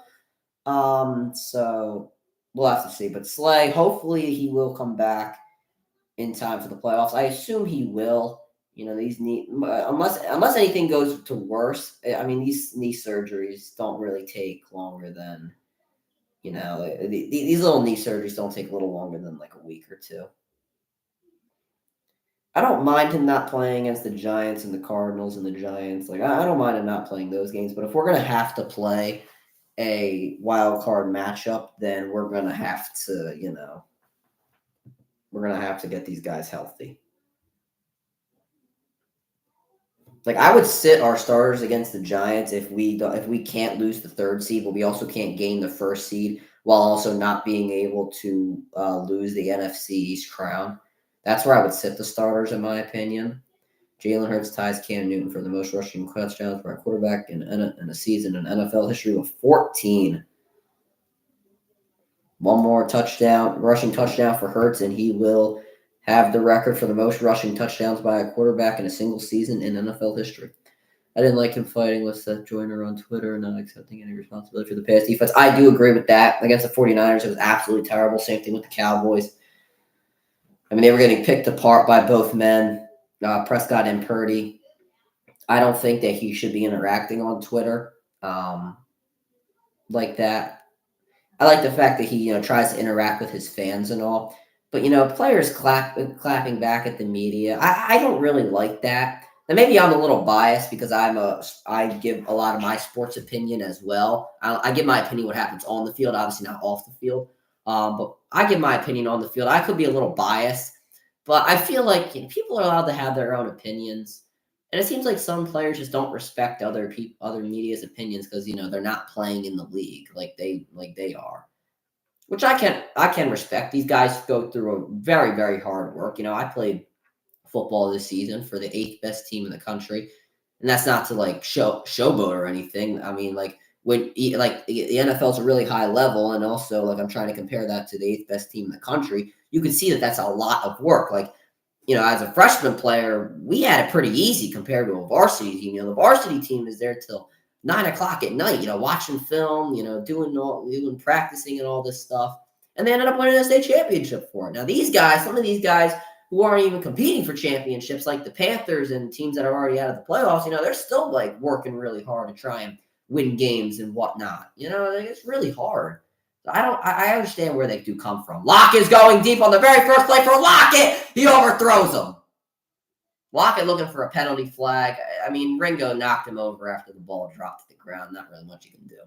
So once again, I do understand what they're saying because, they do really try to compete. And it's not like they're not trying. We're not saying they don't try. We're just saying their product on the field is just not up to par of what we want it to be. That's all we're saying. And when we have evidence to back that up, the fact that your defense is not your defensive secondary and you're the leader of that secondary is not playing like how it should be, then we have the right to act on that.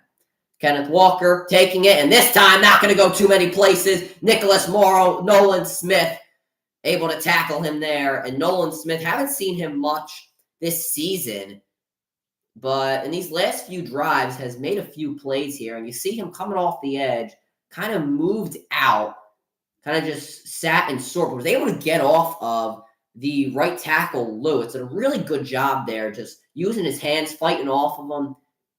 And a great tackle there. Didn't really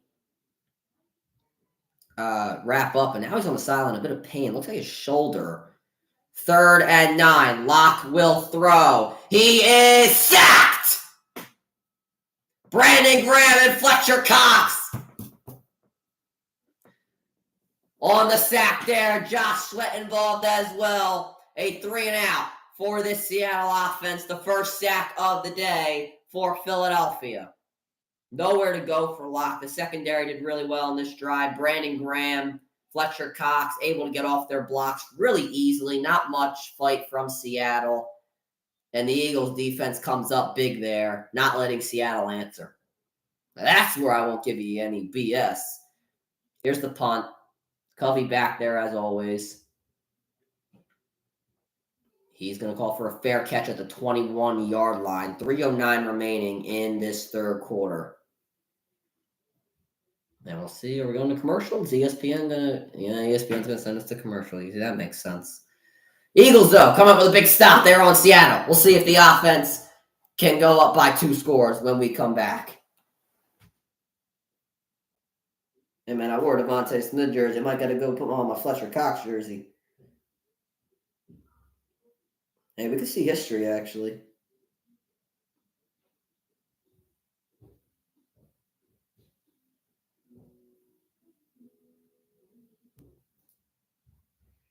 We can see history on this drive. Jalen Hurts is able to score a rushing touchdown. We can see history.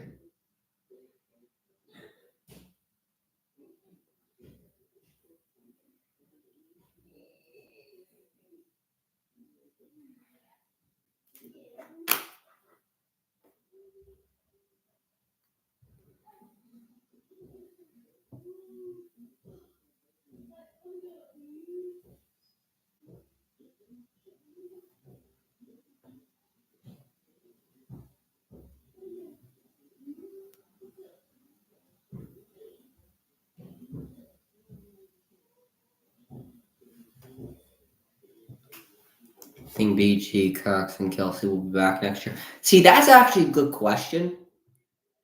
Now, I have a source. Don't ask me where I get it from, but it's pretty reliable. I don't know if it's going to be reliable in the future, but source tells me Howie Roseman's looking to do everything he can to win a championship. Source tells me that Roseman is willing to pay whatever amount of money to keep Kelsey and at least Kelsey on the team. Don't ask me where I get it from. Just putting that out there. Next Monday, we got it. I have to do this game. I feel like I just have to do this game. Ravens, 49ers. It's going to be one of the best games of the year. I'm telling you guys. I really want to do this.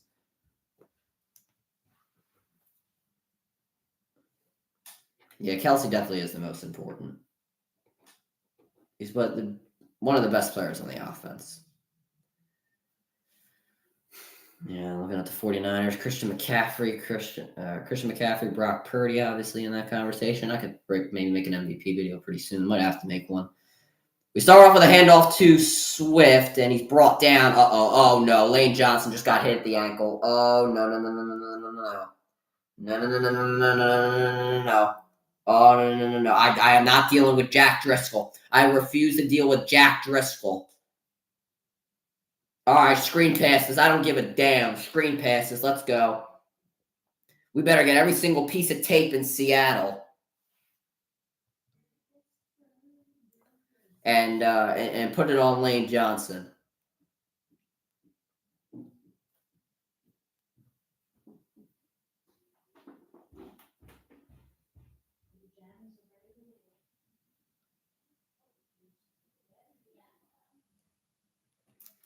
Kelsey's the only player in the league.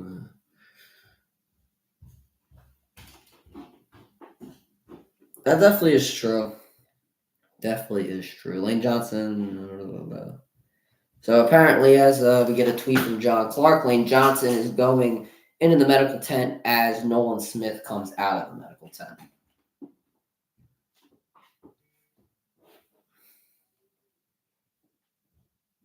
Oh boy. So apparently he walked it off. Oh boy. I don't want to have to deal with Jack Driscoll. Our O-line's already banged up enough. Cam Jurgens has been dealing with injuries this season. Dickerson. Now Lane Johnson again. I mean, Kelsey's arm could freaking fall off and he'd still be playing. Actually, I think it was the year that we benched Wentz, the 2020 season. Kelsey was literally playing with like his arm falling off, and he was still playing in games, which. So yeah, actually, you want to know something?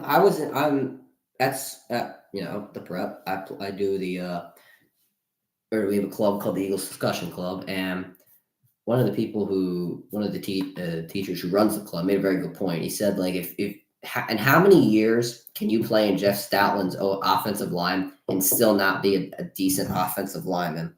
I definitely think that is a really good point because Driscoll is not panned out as a good. Same with Opeta. Like these guys have been on the O line for how many years, and they still are not panned out to be decent offensive linemen. Like they're below average. Like I'm sure their PFF grades are not anything special.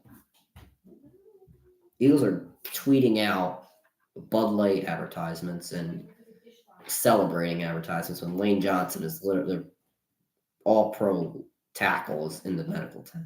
That didn't look good, I'll be honest. It was Taylor who fell on the ankle. Yeah, so yeah, we see Johnson was walking on it. Hopefully he's okay. As an Eagles fan, we definitely hope he's okay. So now the ball has to come out quick. 2nd and 8. I don't even really know if running the ball would be a good idea because Johnson has done a really good job today being that, really good run blocker. And now penalty. Multiple flags, about 4 flags flying in, and a false start. This is a dead drive. Now Lane Johnson all of a sudden is coming back in. Okay. Nolan Smith's headed to the locker room. Okay. One good play by Nolan Smith, and he's done for the next 3 games. Yep. You see, I said draft Brian Branch. Just like I also said draft Kyle Hamilton instead of Jordan Davis. No one wanted to listen to me. Look at what Kyle Hamilton's doing this year. Jalen Hurts the throw, escapes the pocket. He is going to run. He gets the yards back and a little bit more, so he does make the 3rd down manageable. The Eagles have been good on 3rd downs. They've been good, although when the 3rd downs have been a little closer. Lane Johnson, I don't know how he's still in the game. Hopefully that he is going to be okay and has made sure that he is not going to do anything worse to that ankle because obviously our seat or the longevity, our playoffs are a lot more important than, division title. The way that the Eagles are playing, going up against the NFC South on the road shouldn't be the worst thing in the world. Obviously, you want Johnson to be in there, but I feel like our longevity has to come into question here when he is still in the game. 3rd and 8. Hurts will throw. He's under pressure. He is going deep. This pass is incomplete. Where the hell is he going to? I also feel like that's on Hurts because he didn't change the play when he saw the pass rush come in. 3 and out for the Eagles offense. That was a dead drive. Lane Johnson was out. False start penalty. That was a terrible drive. I think if Hurts saw the pressure, and I think everybody could kind of see it, he should have changed the play. He had Devontae Smith wide open over the middle. Oh, man. He could have gotten to where A.J. Brown ran to if he would have made... Oh, come on, Hurts. I get you like A.J. and all, but come on. Missed tackle there by Sidney Brown again, and this time Josh Jobe, though, actually makes the tackle. Come on, Jalen. That's a terrible, terrible read. I mean, A.J. Brown is so close. 1:26 remaining. Seahawks get the football back. God damn, man. Come on, Jalen. I get you're sick and all, but come on. I don't even think going deep will be his best option today because he's sick. I mean, come on. O-line's one of those positions where there's always a giant leap from deep cut from first to second. I do agree. I feel like there are guys in the league that can probably be first-string talents on, like, non-contending teams, but then on, like, contending teams, they're backups. Which is kind of like the same thing in, like, I feel like high school and college ball, which is kind of the reason the transfer portal... Well, not actually, no, the transfer portal is fully NIL. I guess some guys are looking for NIL money while also trying to get more playing time, which is more the reason for NIL. Name, image, likeness. So they're trying to, switch schools to get more playing time for the NIL. Same thing for high school. Some guys, change up schools from like big time schools to go to other places. You just saw Dylan Raiola, the number 8 commit, or number 8 recruit in this year's class, changed from Georgia to Nebraska. I think that was a stupid decision because the quarterback position for Georgia is wide open, and obviously I still think Georgia's going to be a great team because they still have a great defense. I just think, with Brock Bowers leaving and some of those offensive pieces missing, they're going to have to recruit. And they might not win a championship for the next few years, but they can get some good pieces on offense. Then I think they can be a real contender. They can still be a real contender in the SEC.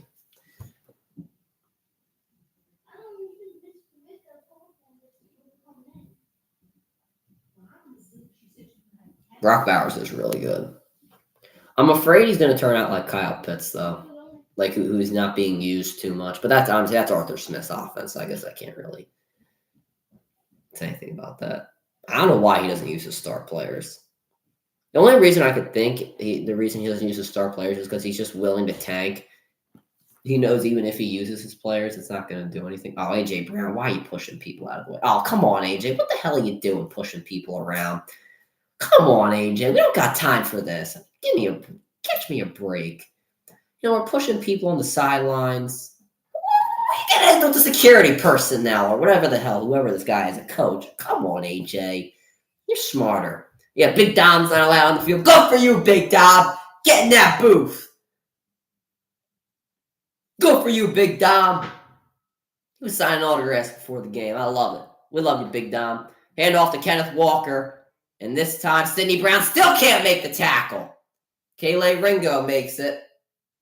I said the Falcons were dumb to not chase Lamar in the offseason. I agree. I guess they want their own quarterback and they don't want to have to pay. You see, I feel like trading for quarterbacks is just kind of fallen off because, they're not on rookie scale contracts, and rookie scale contract quarterbacks, while you're building a good team, is kind of what the meta has been. Sidney Brown is just terrible when it comes to tackling in the second half. Yeah, Walker, look at this, averaging 8 yards per carry in the second half. That just can't happen. 2nd and 3.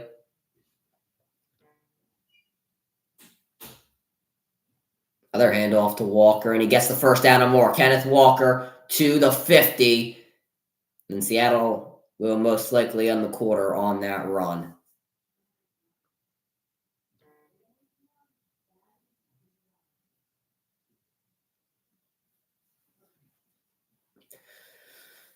Missed tackles. Look at that. Not getting off your blocks, just shouldering the offensive. Who was that? Shaq Leonard? I mean, he just shouldered the offensive lineman. He gave no effort. That's terrible. That's absolutely terrible. Eagles still lead 17-10 as we go into the fourth quarter, but Seattle, they are driving. All right, y'all, I'll be right back.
The flowers fell.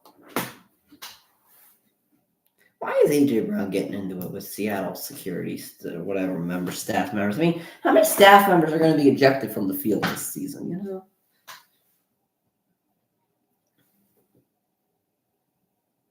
I mean, the security guy didn't even do anything. He just stood there. AJ Brown, I guess, thought he pushed or got in his way. I'm not.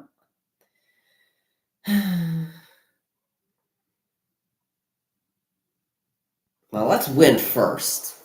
Then we'll talk about who gets credit and all. I mean, obviously, if the Eagles do end up winning, he'll probably get some credit because the lack of points that Seattle has scored with a fully healthy Kenneth Walker. I don't know.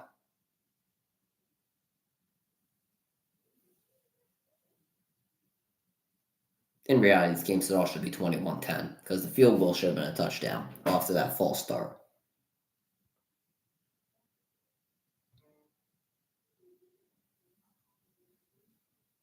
Yeah, I just pointed that out. AJ Brown's gonna get fined. I mean, I'm not the biggest Patricia fan. I don't really know too much about him because the Lions are just not a good. We're just not a good team. Then Nolan Smith's shoulder questionable to return. That means he's out for the game. All right, Nolan Smith out unofficially out for the game, but he's on the sideline. Maybe he's going back. I don't know. Fresh set of downs for Seattle.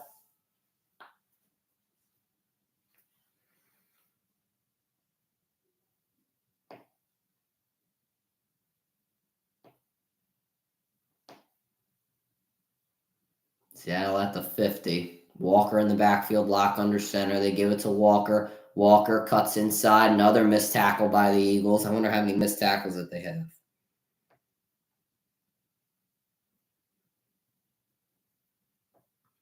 Hope if anybody can find that stat, please tell me how many missed tackles the Eagles have in the second half. Look at that. Blankenship, one of our better tacklers. Davis there, almost missed a tackle. Shaq Leonard just falling on top of Walker like it was a fire drill.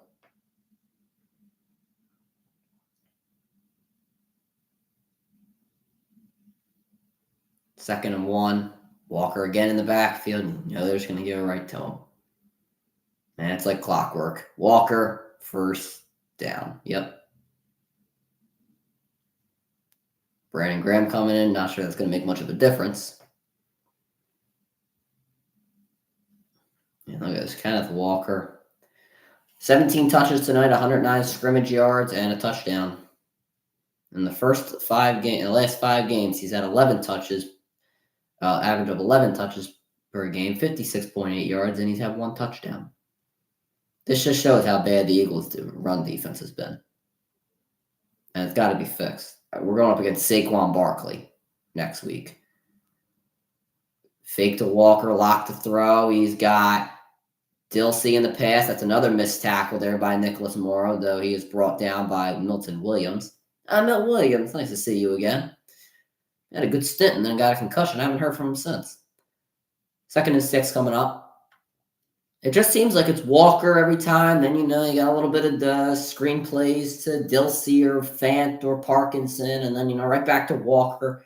I mean, they're just killing the Eagles through the short game and the run game. There's not really much else to it. The Eagles are just not trying. Honestly, their lack of effort in the run game has been shown. Their missed tackles, too. Lock to throw under pressure from Davis. This pass caught by Lockett. Bradbury's finally able to be the one to not miss a tackle. Lockett swung down, but not before gaining 5 on the play. It's 3rd and 1.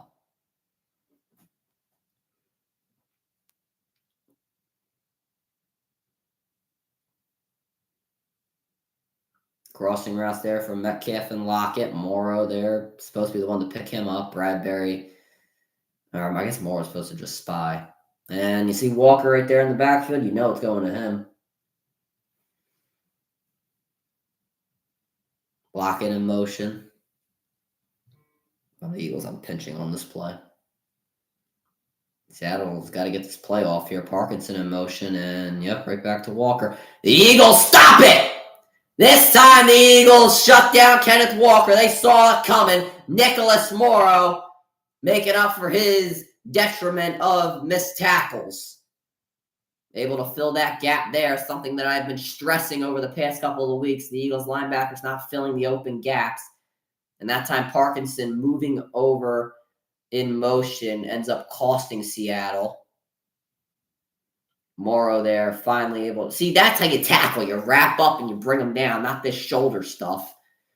And it's half wrapping up and expecting them to just flop. 4th and 2. Seattle going to go for it. And they got to call timeout. They didn't get the play. They weren't ready. Or at least Locke wasn't ready. First timeout used of the half by Seattle. And they'll definitely still go for it. It's going to be 4th and 2 when we come back. And we see DK Metcalf, knock on wood. He has not done much tonight. Only 1 catch. He drew 1 pass interference call. Other than that, the Eagles have paid close attention to him. 1-on-1, the Eagles have done a pretty good job. Kayleigh Ringo has been matched up with him. And he's done a really good job. Got to give him a lot of credit, the rookie. And Kaylee Ringo's had some up and down games, but this has definitely been one of his better ones. And it's a good thing that he is not having a good game because I have a bye week in fantasy on sleeper, and I have Metcalf starting. It's a good thing he wasn't playing this. I didn't have a game this week because I'd be screwed. 4th and 2. Here we go. Locke will throw. Looking over the middle. It's incomplete. Looking for Metcalf. Oh, they throw the flag late. They threw the flag late on Bradbury. This is going to be a pass interference call. Seattle's going to get the first down.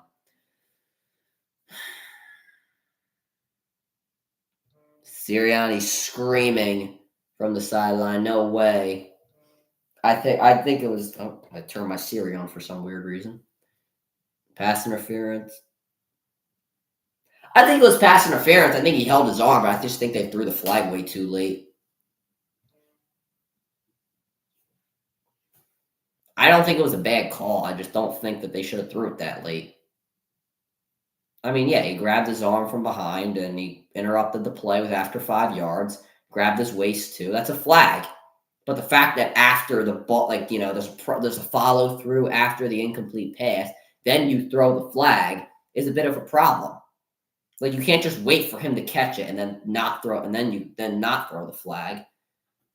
Like, you can't do that. That's not how football works. They've been doing this for years as well. I keep getting pissed about it. Here's Walker, runs into his own man. Josh Sweat chasing him down. He misses a tackle, and Bradley Roby just forces him out of bounds. So a loss of around 5 there, and Bradbury's talking with Metcalf, I guess, about the play, and I'm kind of smiling about it. I don't know. I'm tired fantasy team looked awful this week with my lowest score of the season by 4, so I'm eliminated. I'm not eliminated. I barely survived. I won by 7 points because of Trevor Lawrence. He helped me. Actually, no, it was the Ravens defense that really got me. See, I have Trevor Lawrence, Travis Etienne, and the Ravens defense starting this week, so it was a bit awkward for my team. Fake to Walker. Here's a screen to Metcalf. And now DK Metcalf not going to get the first down. We're going to be a few yards short. 2 yards short. It's going to be 3rd and 2. I haven't seen a lot of Metcalf today. They're getting him involved late in this drive. See, this is announcer's jinx for you. So, yeah, it was a bit awkward for my team. But the Ravens defense, I scored 87 points. Literally 87 points. It did that terrible. Come on, Bradbury. Get off your block, man. 3rd and 2. 2 down territory for Seattle. They're in the red zone. Walker's lining up behind the left guard. Locke will throw. Throws it, and it's incomplete. Was under pressure there by Jalen Carter. And that'll bring up 4th and 2. Carter almost had the sack. Could have drove back Locke for around 4th and 8 there. That would have been disastrous for Seattle. They probably would have had attempted the field goal. But now they have a chance to go for it. You see Carter just getting right off his block. It looked like it probably was going to be a screen to Walker there. Yeah, you see him just kind of sat and sort. Mora was right on that, but Carter was even more on it. So it looks like they're going to try it. Walker moves out of the backfield. Will they run the play? They only have 2 seconds to snap. They do run it. Here is Locke and a timeout, I think.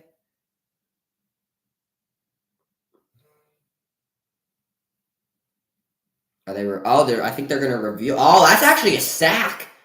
Oh, wait a minute. I think Sirianni might have threw that challenge flag. I think, Locke's knee was definitely down with the ball in his hands. If Sirianni threw the challenge flag, that is definitely a great challenge because that is a sack. When you look at the slower replay. Yep, Sirianni's challenging. That's a good challenge. I think that's a sack. Yep, he's doing it.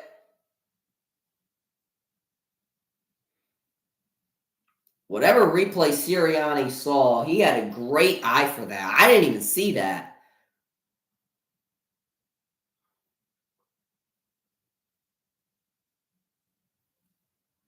Oh, wait. So Seattle used their timeout, and Sirianni decided to challenge it. I'm not sure if somebody saw that up in the booth. Whoever saw that. Oh, what's going on?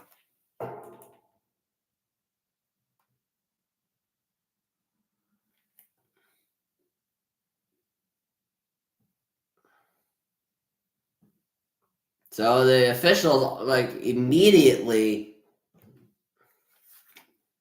Okay, I don't know what the officials are saying, but probably nothing important. So Pete Carroll just pretty much killed his entire team there. He cost, I mean, he didn't kill the whole game, but he essentially cost his team a lot of assets. Might have cost them points. They could have potentially scored a touchdown on this drive, and they cost them a timeout that could be used later down the line. It's 4th and 9 now, and we will see a field goal attempt. So great. I mean, Jason Myers now going to kick this one for 43 yards. And Pete Carroll pretty much just saved the Eagles. So he took a timeout to avoid the delay again. I don't blame him there. But in turn, it costed the Eagles it costed them a chance to, potentially score a touchdown. And I got to kick a field goal. I'm not sure what the holdup is. Well, that counts as a sack from Mr. Jalen Carter. What the hell are the referees doing? I mean, come on.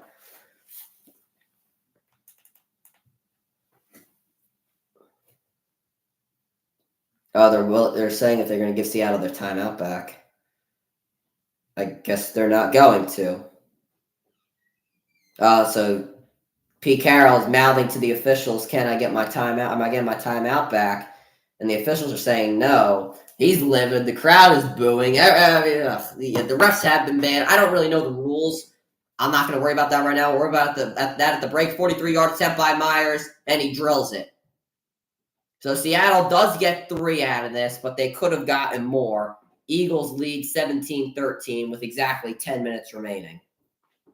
So obviously they can't go back and give him his timeout. I don't know what the rules are. I mean, he used his timeout. Then the Eagles threw the challenge flag. It wasn't like the Eagles threw the challenge flag before he called the timeout. I think if he threw the challenge flag before he called the timeout, then they would have given him the timeout back. But because it was after, then I don't think that they can give it to him. That's just I think that makes logical sense. I'm not trying to be biased. I just honestly think that's that's obviously what happened. You could take that how you will. I'm just saying I don't really think they were going to or should have, because of the fact that the challenge flag was thrown after the timeout. Maybe the rules say different. I don't really know. I'm just saying, based off of a logical standpoint, that kind of makes the most sense.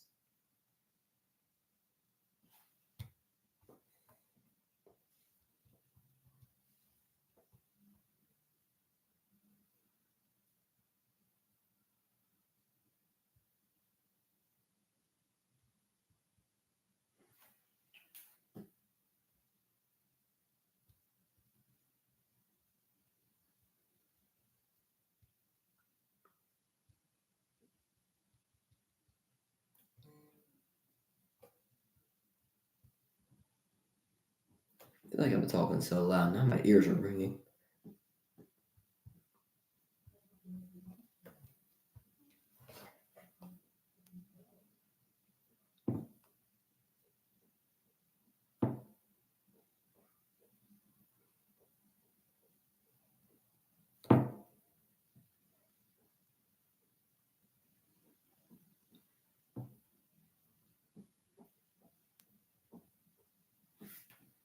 So big sacks for the defensive tackles, Jalen Carter, Fletcher Cox.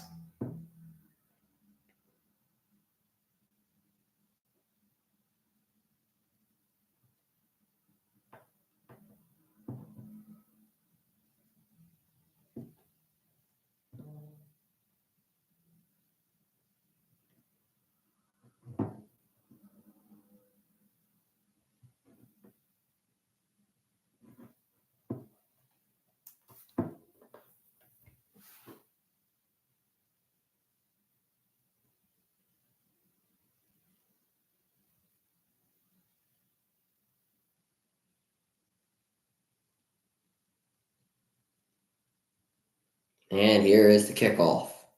This one will go into the back of the end zone for a touchback. This is off topic, but I love it.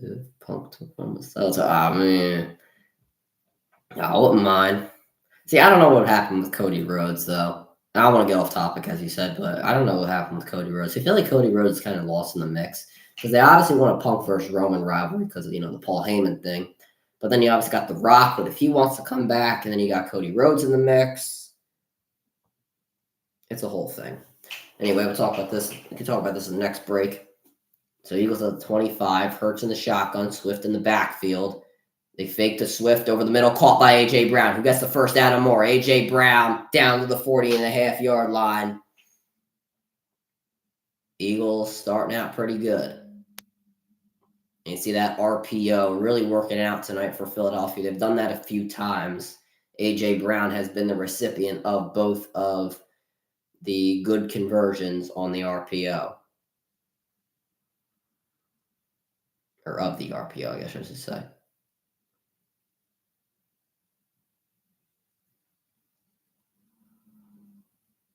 Hand off to Swift. Swift stutters and gains a few there on first down. Looks to be around 4 yards.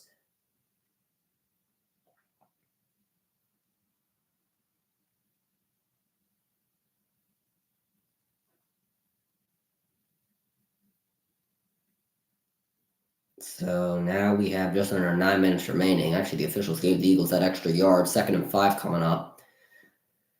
Just under 9 minutes remaining. Nobody in the backfield with Hurts. You have Swift on the outside. Hurts the throw. He's feeling the pressure. He throws this one caught by Devontae Smith, who gets into Seahawks territory. The Eagles on those curl routes tonight have been very effective. And that's just a great call there by Brian Johnson. I can't believe those words just came out of my mouth. You saw the pressure come. You maybe knew the pressure was going to come in. Hurts saw it off the edge from Brooks, the linebacker, and then he came in through that D gap, or that C gap, sorry. And Hurts was able to get that away quickly. Fake to Gainwell. Hurts has time. He is going to the end zone for Watkins. Intercepted. What did I say about going deep today? Unbelievable. Unbelievable. DeQuez Watkins, of all people. Unbelievable. What did I say about going deep? Unbelievable. I said, don't go deep. You have an illness. Jesus Christmas.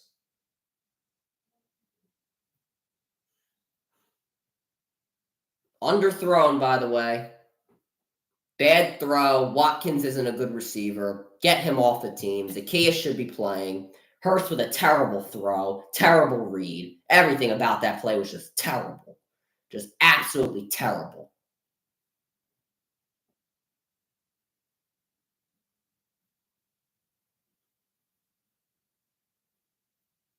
Julio would be better, honestly. I think Julio has more touchdowns than Watkins does. Or actually, I think he has just as many. Julian Love with the interception. Jesus Christmas, man. Just when I give Brian Johnson some damn credit, he throws that all out the window. Just wants to go to the end zone. How much time do you have left? You want to kill the time while scoring a touchdown. That'll take away Seattle's momentum. It's late in the game. It's not the first quarter. Know your clock. Know your time. Do we got to send you back to the first grade? Goodness gracious.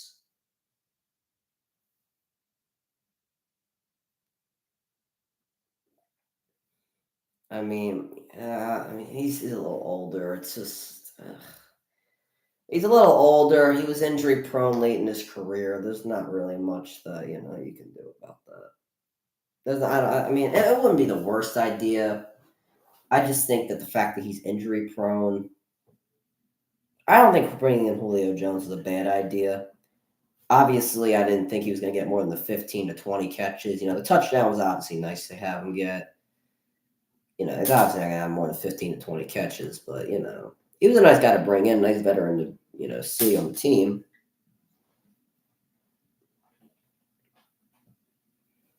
I mean, that's just such a stupid play call. I mean, if you watch the replay, you see A.J. Brown didn't even run a route.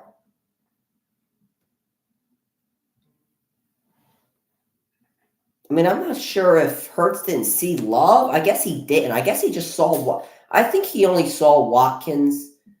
You see that Love actually did what the Eagles should do, which is get their head around. Love, our guys just keep our guy, locked on to the receiver. Watkins is so freaking skinny that he can't even fight for the ball. Touchback creates the Seahawks on the 20-yard line. They're just going to give the ball to Walker all the whole time. There you go. Look at that. There you go. There's 4 yards right there. Oh, is it 3? Oh, my apologies. What an honest disgrace. Seahawks goes and score. The Eagles lose this game, I wouldn't be sad. I would honestly not be surprised. I mean, look at this. 16 turnovers. Come on, Jalen. Come on. What are your freaking surroundings? Jalen Hurts on 20-yard plus throws. 0 for 3 with an interception. Why? Because he's sick. He can't make those throws. 2nd and 7. Another handoff to Walker. He still is able to gain yards. Only a yard gain, but he's still able to gain yards. I'm sorry, but Quiz doesn't deserve to be on this team. He's not a good player. I've been saying it for 2 years. I said this since last year. He shouldn't be the third receiver. You saw what Zacchaeus did when Watkins was out? He didn't have great games, but he did better than what Watkins did or is doing.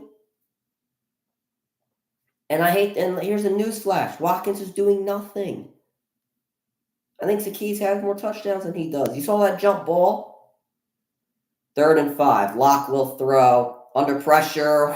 Dropped by Lockett. He wants a penalty. I don't think that's a penalty there. Eagles defense, 3 and out. That's just how good the Eagles defense has been. I'll always say this. The defense can't hold forever. That's a great play by Eli Ricks. Fant was trying to draw him off, trying to draw both Brown. He kind of like stutter-stepped. He went to Arizona, Pascal. He doesn't really play. He was good. I liked him. I thought we should have brought him back. Covey is going to get a return here. Gets out to the 25. So, instead of where we were, we got to start all over again.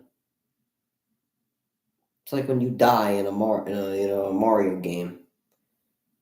I feel like what the Eagles offense is doing. They get a punt, turn the ball over, defense gets a stop, and then all of a sudden they get the ball back at the 25-yard line. We got to start all over again.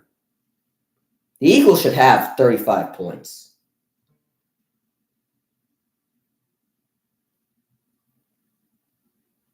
I'm not even kidding. The Eagles should have 35 points.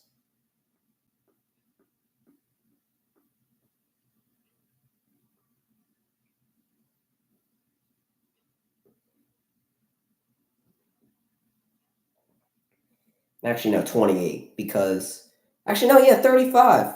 Wait. Field goal should have been a touchdown. This 21. Last drive should have probably been a touchdown. 28. 35 points. You think Zach Ertz would add anything to this team? Probably not.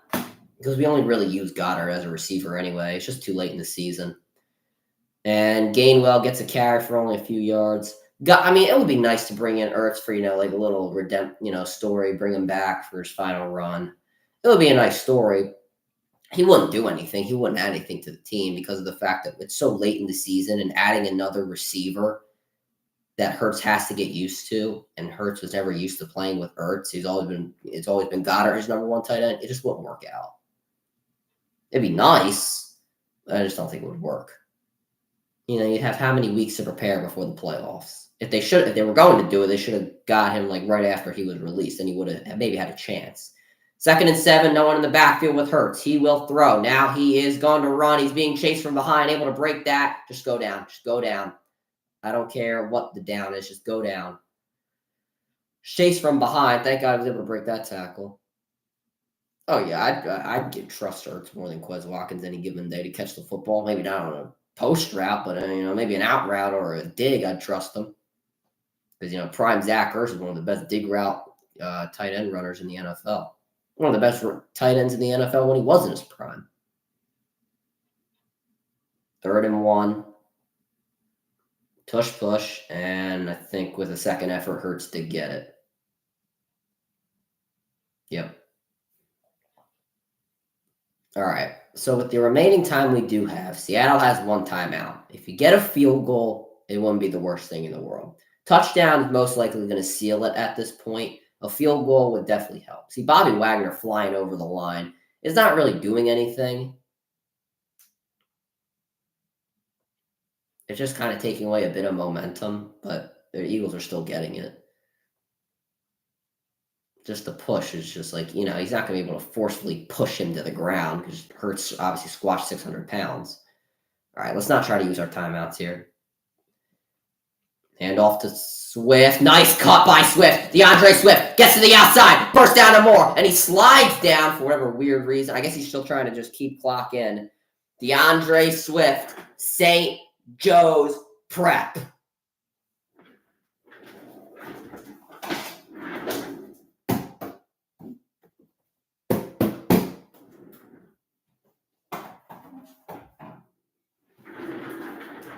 Hell, we have a play named after DeAndre Swift. Well, not named after him, but we kind of have like a play for him. His number's retired, number 7. I think we have some sort. I don't even know. I don't remember. I think I remember what the DeAndre Swift play is. Obviously, I can't disclose that. And Swift carries this one for round 3 there. But yeah, I think we have a play named after Swift. I don't remember that. I can't disclose what it is, obviously. I think his jersey is retired at the Prep.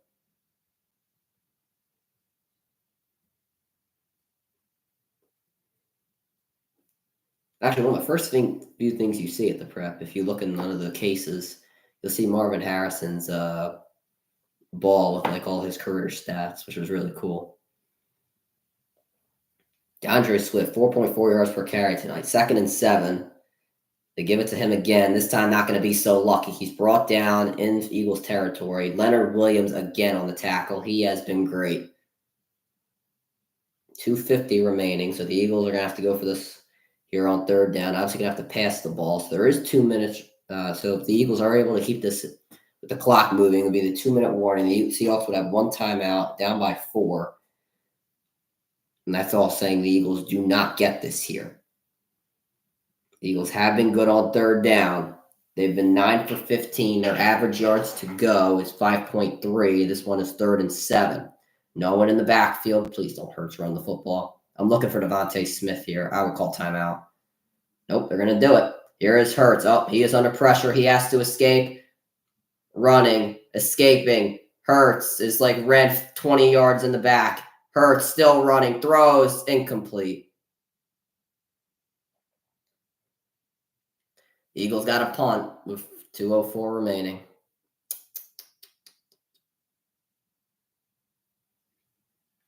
Once again, Leonard Williams. He has killed us today.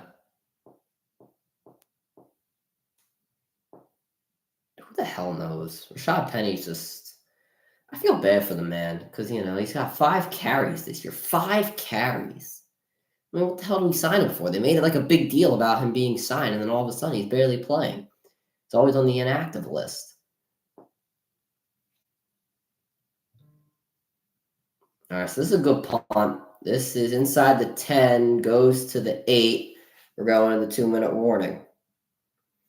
So Seattle with 1 timeout, with 1:52 remaining. Kelsey shaking his head on the sideline. Seattle needs a touchdown, which they have only scored 1 of today with Kenneth Walker. He's obviously going to be one of their playmakers on this drive. Easy money, I guess. Hurts has a chance of a big contract.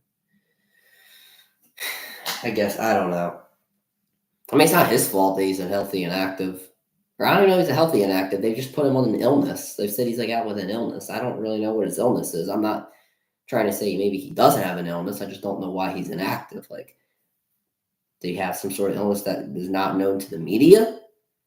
Has nobody asked enough questions about it? Like, is there not enough information? Like, what don't we know about why he's not playing? I came into the season, and I talked about it in my YouTube video, my Eagles expectations. I said that the Eagles, with this 4-headed monster with Gainwell, Swift, Penny, and Scott. I mean, they should be able to run, like three people in the backfield with Hurts, pistol formations. Like they should be able to run a lot of formations with these running backs. Would have figured he'd get a few touches against this old team. Yeah, he's just inactive again. I didn't even know Cam Jurgens was out until 10, an hour before the game. I didn't even know he was hurt. I don't even know what his injury is. I didn't even know Zach Cunningham was out.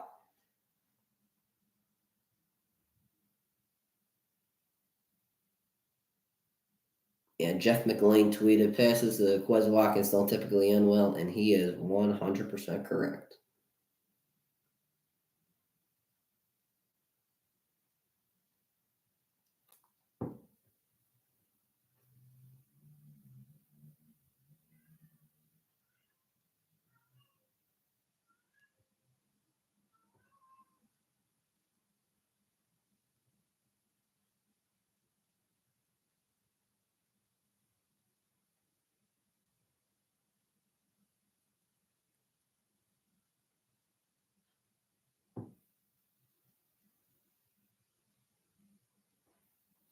Which of the four running backs is the best blocker, Kenneth Game?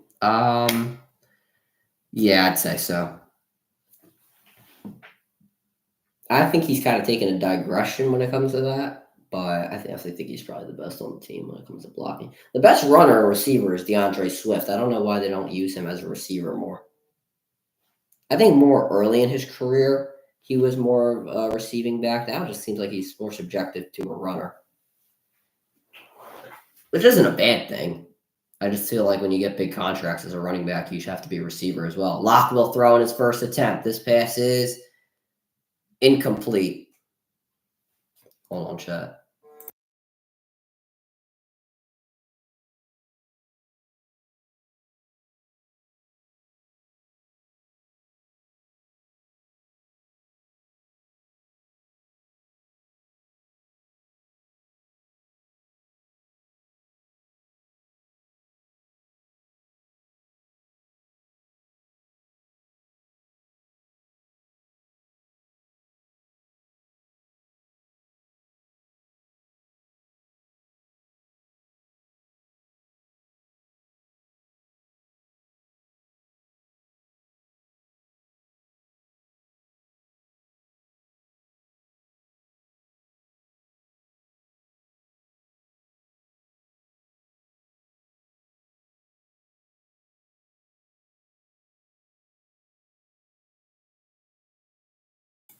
All right. I don't even know what happened. Second down now.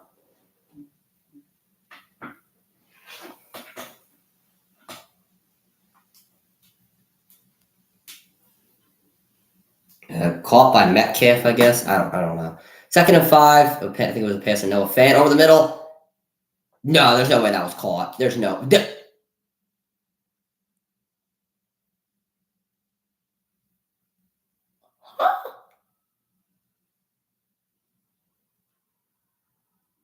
Oh my God, that was caught. Oh my God, that was caught.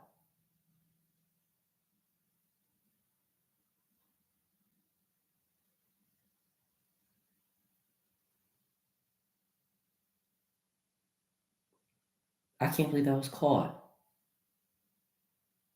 I don't think that ever hit the ground.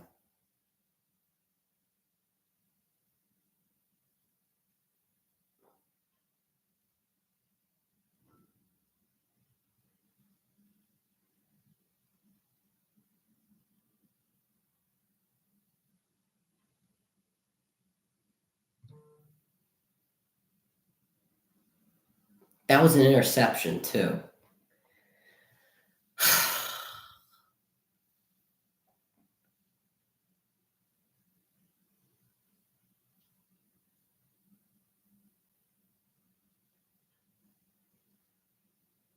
Locke will throw. This one over the middle. He was trying to get it to Charbonnet. It was incomplete. Threw it way too low.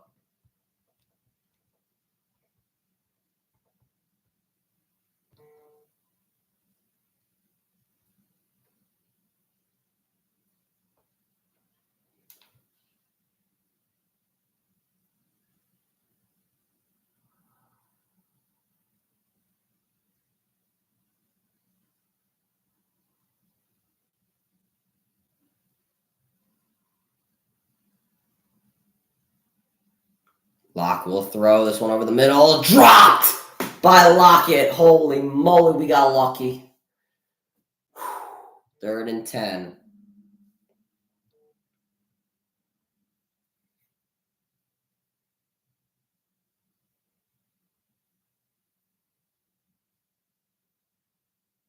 Lockett was open. Morrow kind of got his hand on there.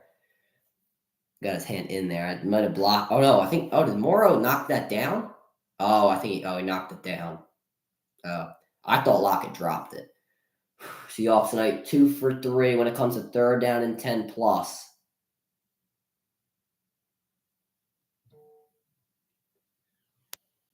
Lock will throw. He is going deep, and it is caught.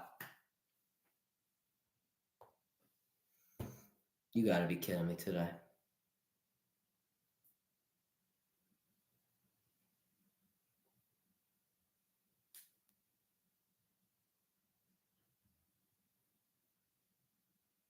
Lock will throw. This one to the sideline. It's going nowhere. You got to be kidding me. Metcalf has been non-effective all game. He's in a double team. Oh, Bradbury gave him outside leverage. That's late. He gave him outside leverage late. That's when you know it's bad. He gave him late outside leverage before the snap. Good awareness by Sidney Brown. He's got there way too late. Got a little late, sorry. Now the Eagles 29. Charbonnet moving out of the backfield. 2nd and 10. 36 seconds remaining. Lock will throw. Over the middle, incomplete. Please don't throw the flag. Please don't throw the flag. Please don't throw the flag. Thank God they didn't throw the flag.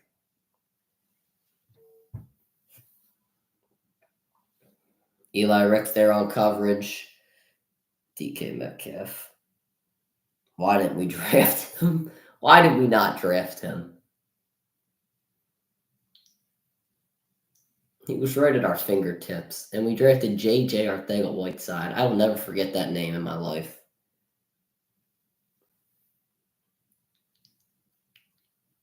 Third and 10.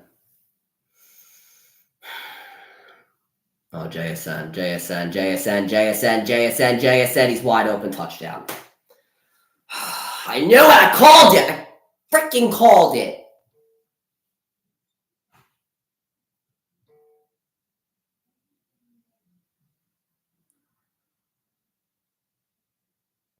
I called it. I saw it. 1-on-1. I freaking knew it.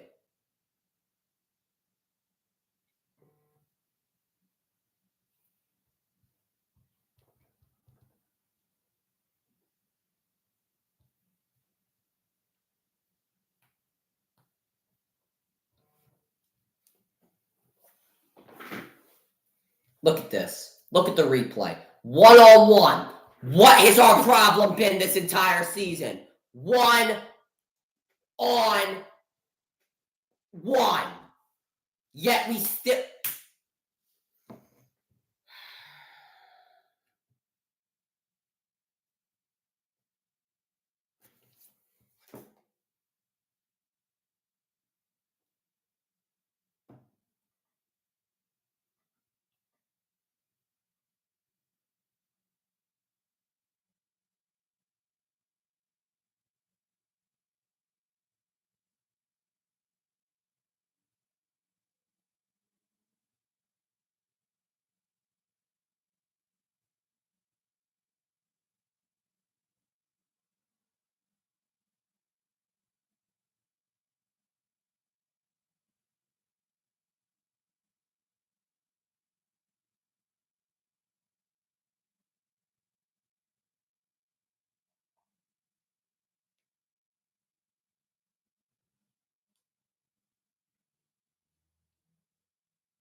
Unbelievable.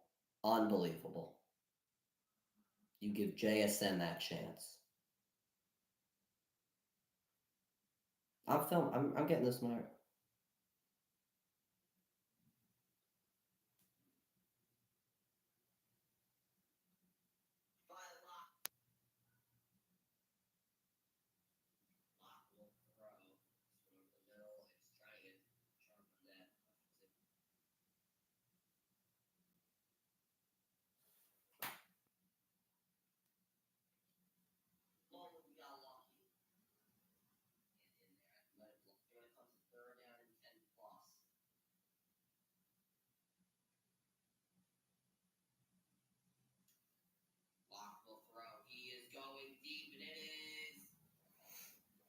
Hurts will throw, 26 seconds, throws this one incomplete to Brown.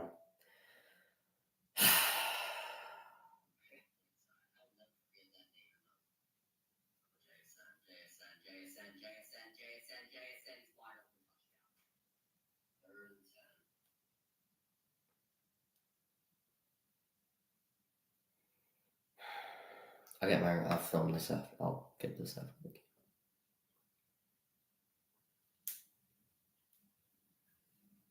Second and 10, Hurts will throw. He's going to run. Eagles have their timeouts. Gets to the 45. Called timeout. All right, they got a chance. 12 seconds.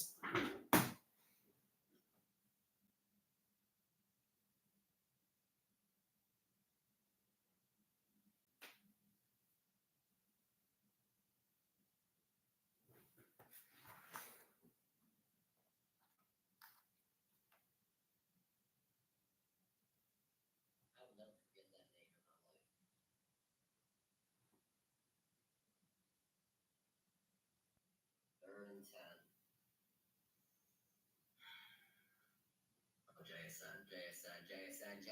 JSN. He's wide open. Touchdown. I knew it. I called it. Freaking called it. Hurts will throw. Drops back. He is going way too deep. It's intercepted.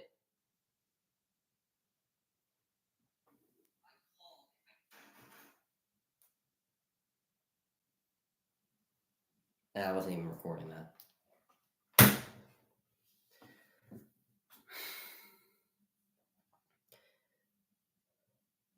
Jake Elliott has made a 61-yard field goal. First thing, that's pass interference. Second thing, I might be pass interference. Maybe I'm over-exaggerating in the moment. Second thing, Jake Elliott has the ability. Let's see if that's actually a catch. I think that is a catch. Did he get that second foot down? Either way, the Eagles pretty much lost. We got to review if that's a catch, but still, the Eagles pretty much lost. Yeah, that's a catch. Unbelievable. This is unbelievable.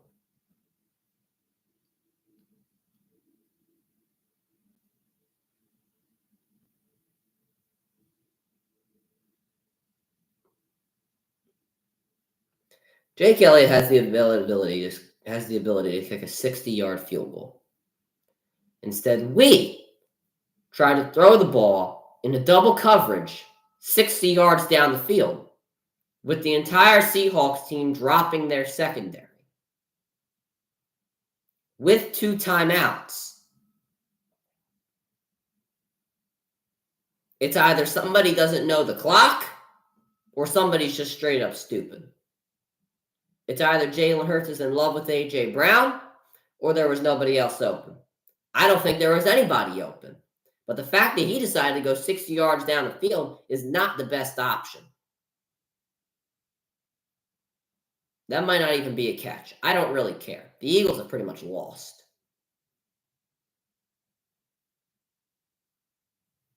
It doesn't really look like he drags that foot. Do I care? Absolutely not. This is a disgrace. Actually, no, he does get his toe down. Never mind. The game's over. No, we need the Cowboys to lose because right now we're 5th. Yeah, we lost. There you go.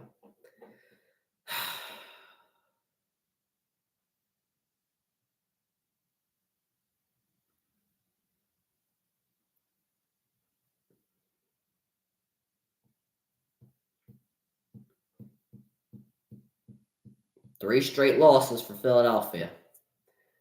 And we have got problems. The secondary played great. Not great. They played very good the entire game. In crunch time, can't pick it up. Throw the ball in the double coverage. Jalen's making bad reads. He's turning the football over. Penalties have costed us points. The Eagles should have scored around 20-something points today. There is a lot of problems with this freaking football team. Our roughest patch of the schedule is over.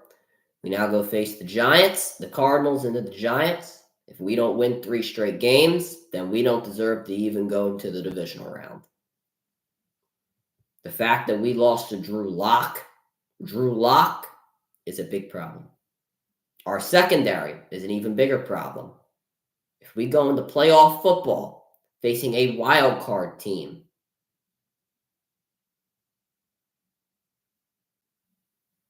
the Cowboys scored around 40 points on this team. We beat the Cowboys earlier in the season. We should have had no problem scoring on this team. Penalties, bad reads by the quarterback, some costly calls by the offensive coordinator. He had some pretty good calls. I'll give him that. But the ones that were bad were very costly down the stretch.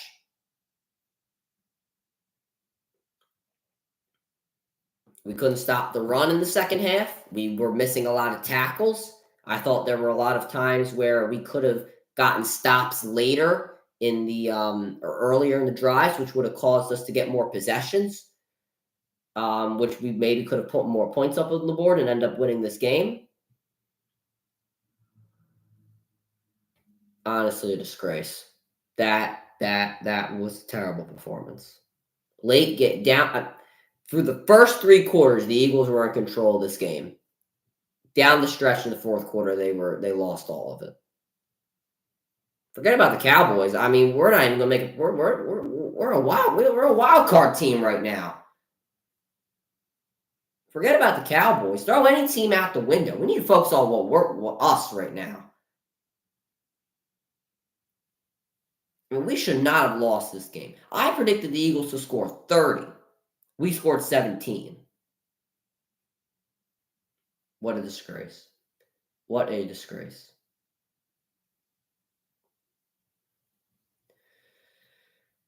That'll do it for the stream. Make sure you guys subscribe with post notifications on. Go subscribe to my brother in the Great Vlogs. Make sure to subscribe to my second channel at Ryan the Kai Great. Make sure you guys go follow me on X at Ryan the Great RTG. Make sure you guys go follow me on TikTok at Ryan the Great RTG. Make sure you guys go listen to the latest edition of the CR7 podcast. I figured them winning by 10. Make sure you guys go follow me on Twitch at Ryan the Great Podcast. Thank you for the support on the stream. And as always, Ryan the Great out. Peace. Happy holidays. Peace.